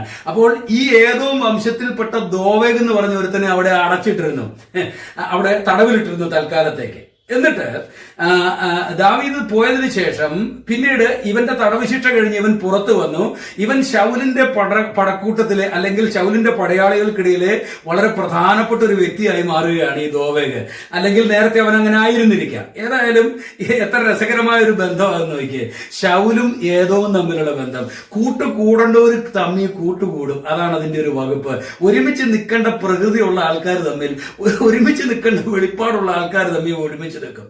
നിനക്ക് ദൈവത്തിന്റെ ആത്മാവ് ഒരു വെളിപ്പാട് തന്നിട്ടുണ്ടെങ്കിൽ, അല്ലെങ്കിൽ അങ്ങനെ വല്ലതും ഉണ്ടെന്ന് വിചാരിക്കുന്നുണ്ടെങ്കിൽ, അത് ഉള്ളവരുമായിട്ട് മാത്രമേ ഉള്ളുകൊണ്ട് പൊരുത്തപ്പെടാൻ പറ്റൂ. ഉള്ളുകൊണ്ട് പൊരുത്തപ്പെടാൻ പറ്റാത്ത ഒരു സംവിധാനത്തിന്റെ ഭാഗമായി ഇരുന്ന് വെറുതെ ജീവിതം വേസ്റ്റ് ആക്കുന്നതിനേക്കാൾ ലവോദിക്യ സഭയോടുള്ള ദൂതിൽ എഴുതിയിരിക്കുന്നത് പോലെ, ഞാൻ വാതിൽക്കൽ നിന്ന് മുട്ടുന്നു, എന്റെ ശബ്ദം കേൾക്കുന്നവൻ വാതിൽ തുറക്കും, ഞാൻ അവനോടും അവൻ എന്നോടും കൂടി അത്താഴം കഴിക്കും.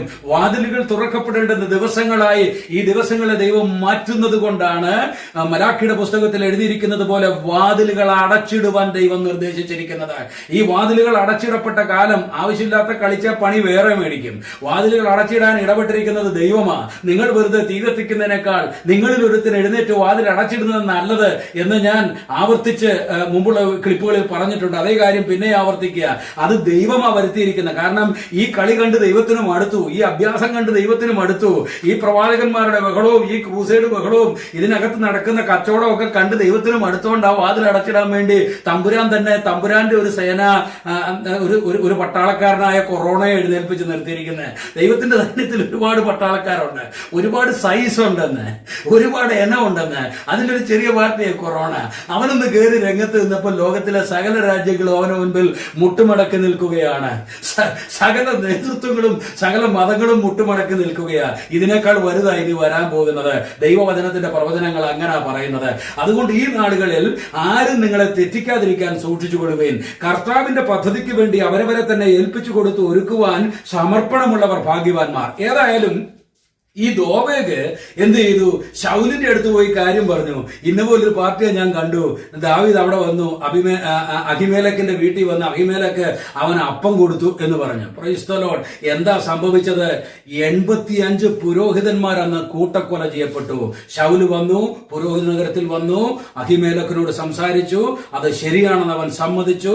അതൊരു വലിയ തെറ്റായി വ്യാഖ്യാനിക്കപ്പെട്ടു. ശൗലിന്റെ കൂടെ ഉണ്ടായിരുന്ന പടയാളികളോട് ശൗല് പറഞ്ഞു, ഇവരെ കൊല്ലുക എന്ന് പറഞ്ഞു. യഹോവയുടെ പുരോഹിതന്മാരുടെ നേരെ കൈ ഉയർത്തുവാൻ ഈ പടയാളികൾക്കാർക്കും ധൈര്യമില്ലാത്തത് കൊണ്ട് ഏദോമ്യനായ ദോവേഗ്, ഇവൻ ജഡത്തിനു വേണ്ടി ആത്മാവിനെ വിറ്റുകളഞ്ഞവന്റെ തലമുറയാ, അവൻ കൈ നീട്ടി പുരോഹിതന്മാരെ വെട്ടിക്കൊന്നു കളഞ്ഞു. Price the Lord. അതിനെക്കുറിച്ച് ഒരു ആത്മീക വെളിപ്പാട് സ്വർഗത്തിലെ ദൈവം ദാവീദിന് കൊടുത്തു.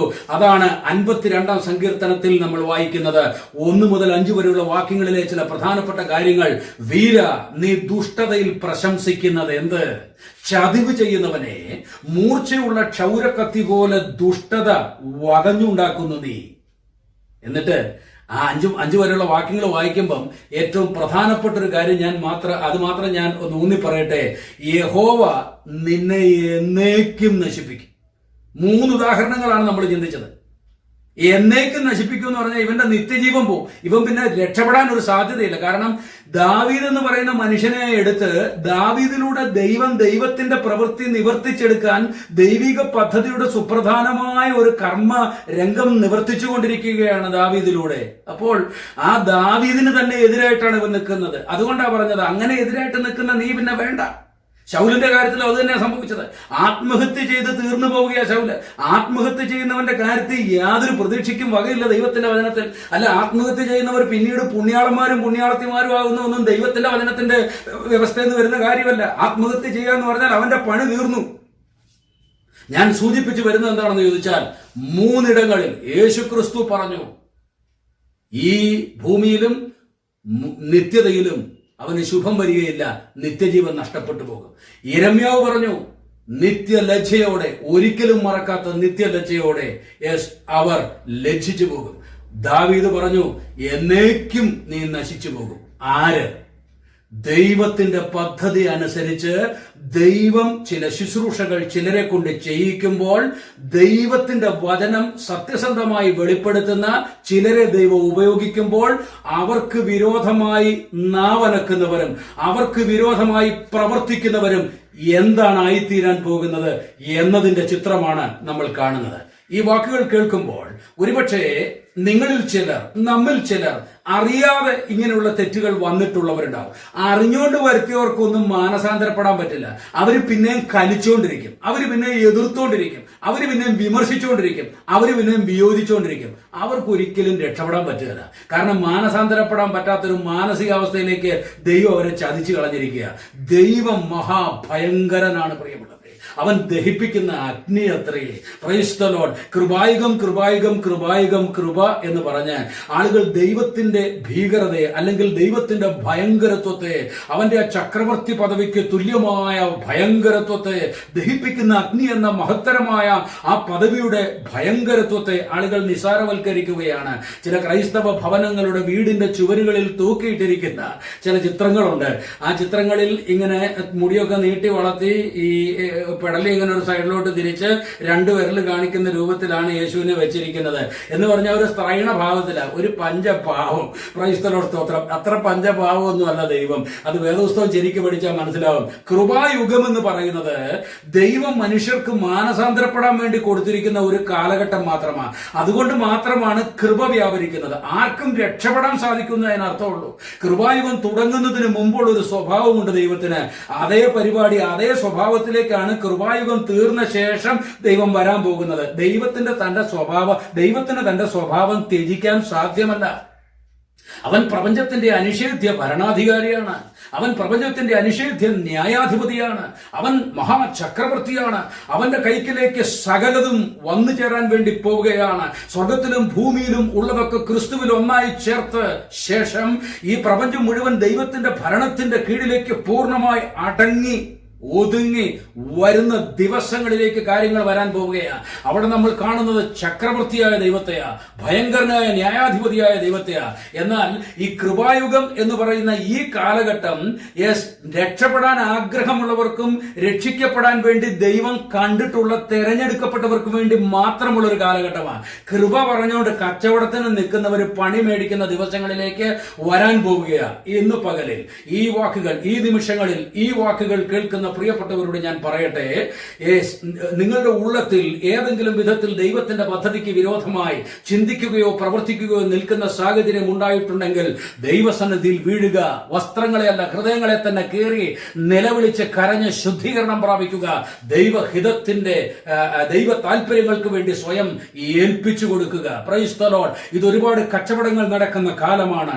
കൃപയുടെ പേരിൽ ഒരുപാട് ഹനന്യാവുമാർ, ഒരുപാട് കനേനയുടെ മക്കൾ സീദക്കിയാവുമാർ, ഒരുപാട് പേർ, ഒരുപാട് പരീശന്മാർ, ഒരുപാട് സദൂക്യർ, ഒരുപാട് ശാസ്ത്രിമാർ, ഒരുപാട് പണ്ഡിതന്മാർ രംഗത്ത് വന്ന് കച്ചവടം നടത്തിക്കൊണ്ടിരിക്കുന്ന, അതെ, മൊത്ത കച്ചവടങ്ങൾ നടത്തിക്കൊണ്ടിരിക്കുന്ന കാലഘട്ടമാണിത്.